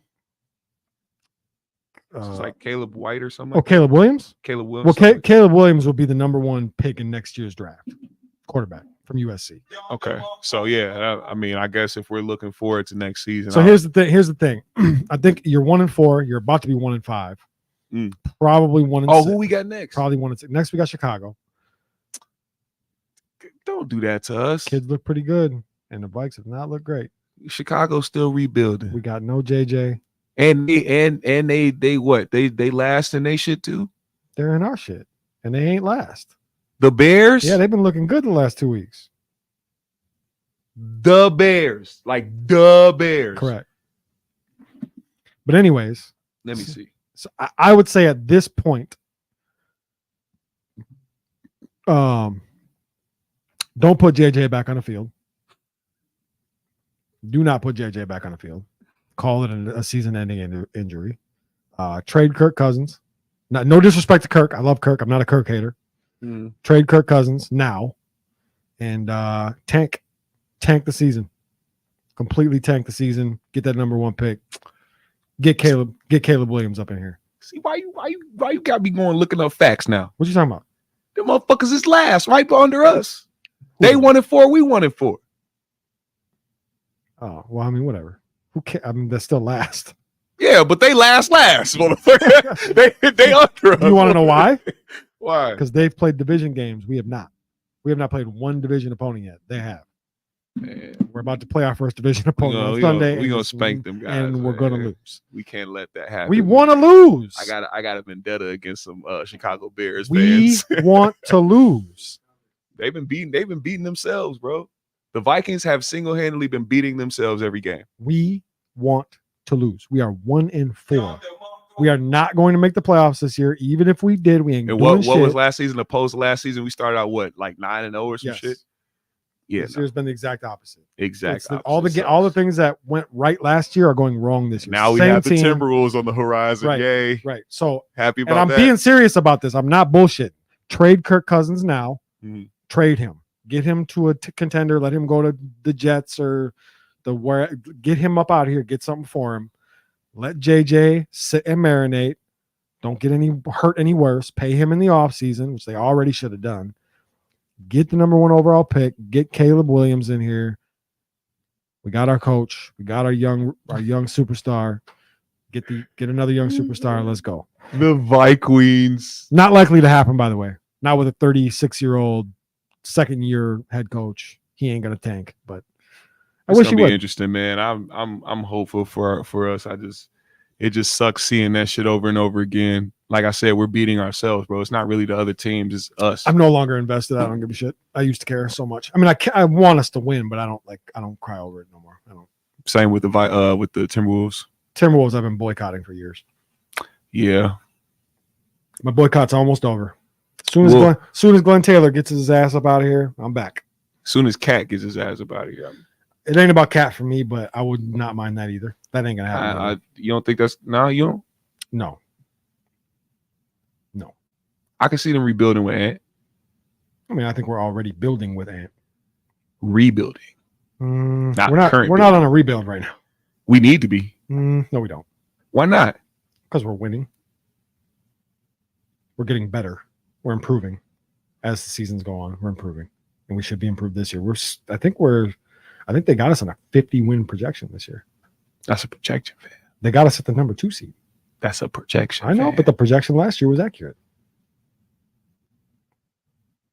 I'm saying there's an incline. If there needs to be any cut from our Timberwolves organization, it has to start from the head. Right. Glenn Taylor. That's the head. Bye. Cat's not the problem.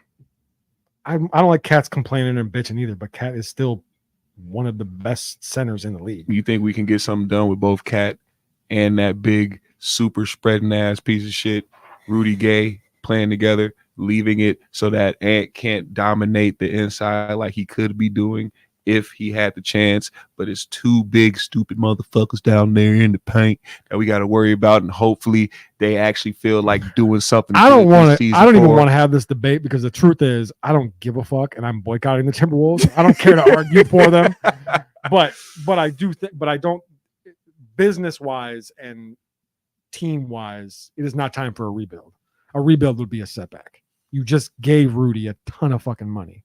You just gave Cat a ton of fucking money. You just gave Ant a ton of fucking money. Like, you don't. Now is not the time for a rebuild.